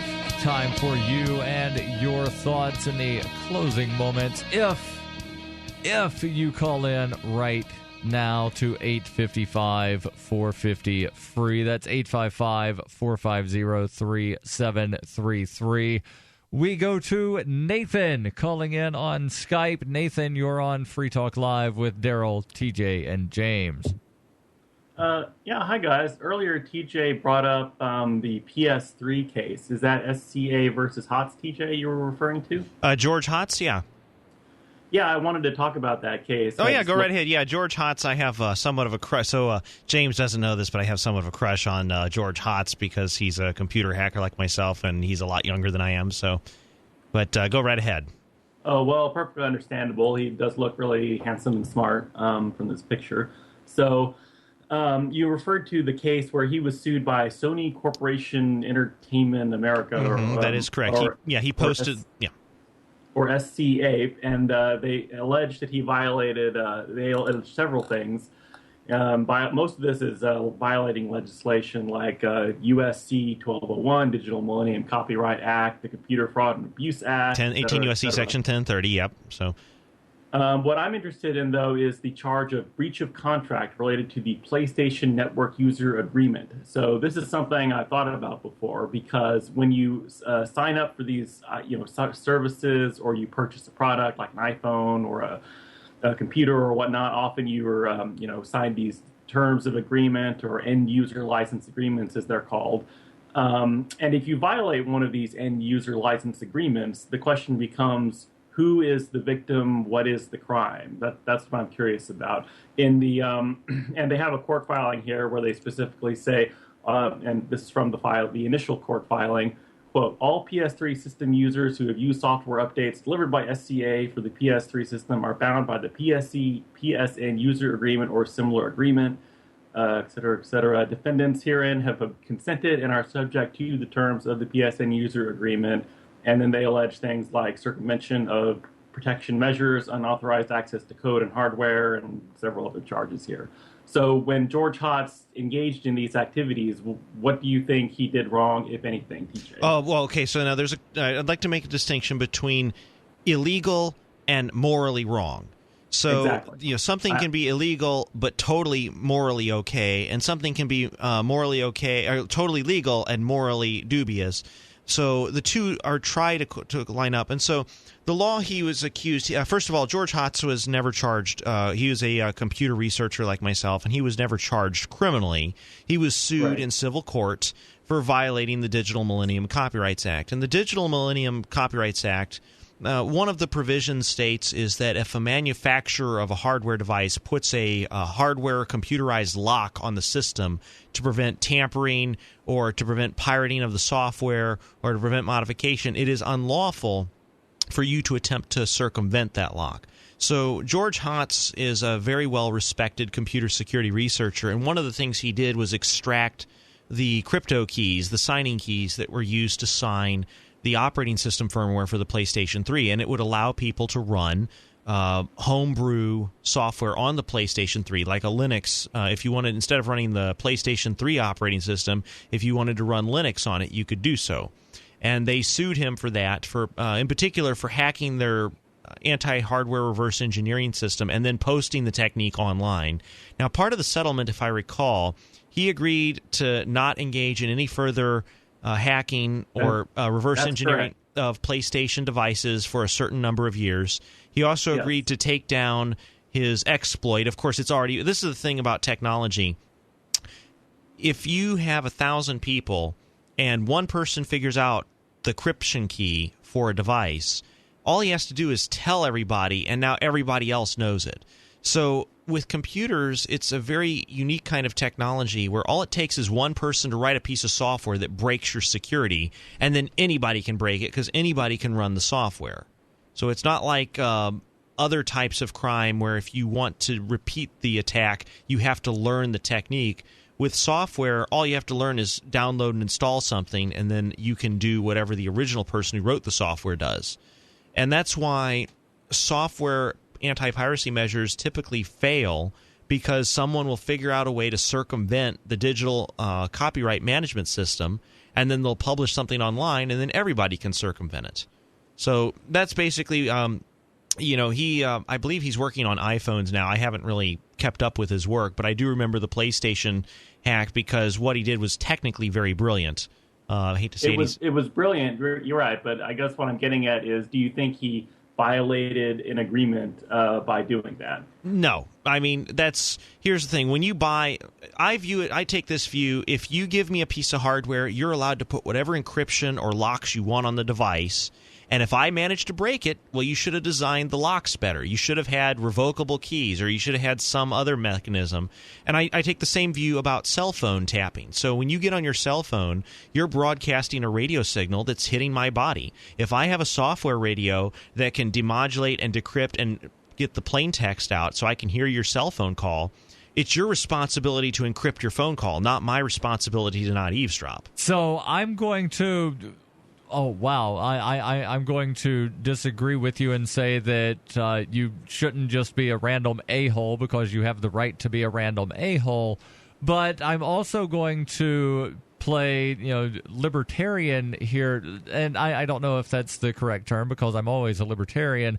But I'm going to be super rational man here for a moment. But you signed a contract when you clicked I agree. Which usually don't hold up in court because, when you sign it, what is a contract? It's a agreement where you are fully apprised of the terms of the contract. Well, you clicked that you read all 800 pages that are written in 3-point font. Yeah, and, that's the... It's on you to actually know what you're agreeing to. Yes, but of course, if you actually sign an agreement and buried within that 800 pages, you agree to pledge your immortal soul to the company. Which people have done. That actually has done. They'll actually, to prove nobody ever reads these things.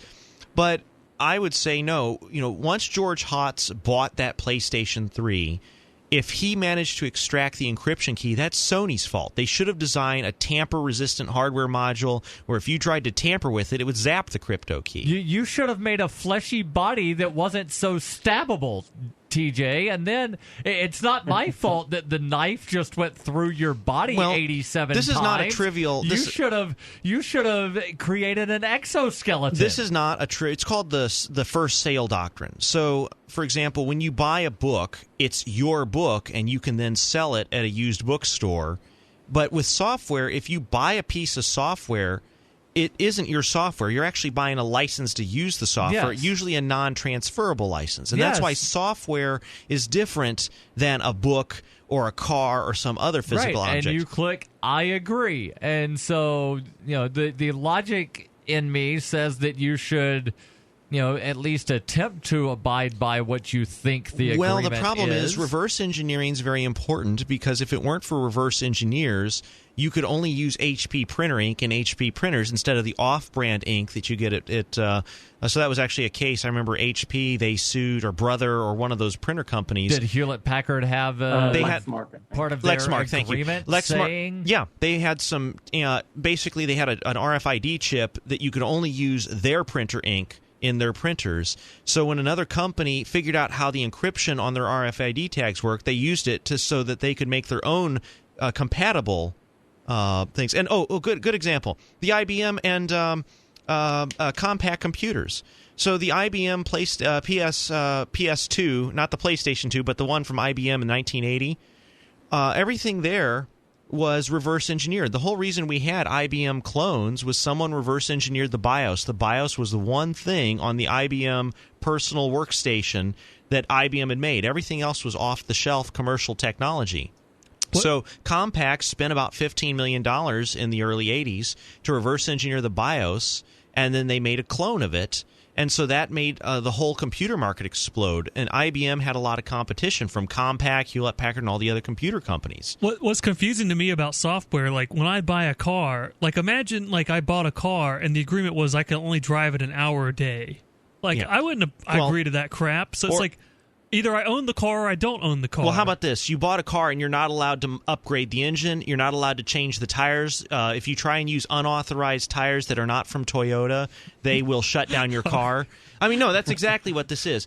If I own a computer, if I want to open it up and change it, it's my computer. I should be allowed to put whatever firmware I want onto it. One would think, but there's companies like John Deere that are saying, no, in fact, you don't own the equipment that you bought from the John Deere company. You're just licensing it, and you can only do with it what we say you can do with it. Nathan, thank you for the call. We're out of time for tonight, but you can join us again tomorrow. Yes, that's right. We're live all 7 nights of the week, and we're always online at freetalklive.com.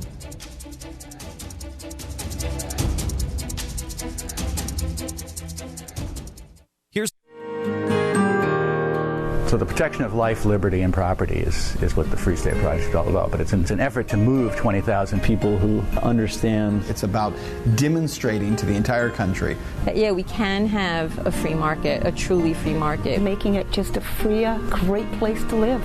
It's the world's largest voluntarist libertarian community, and it's only getting bigger. That's amazing.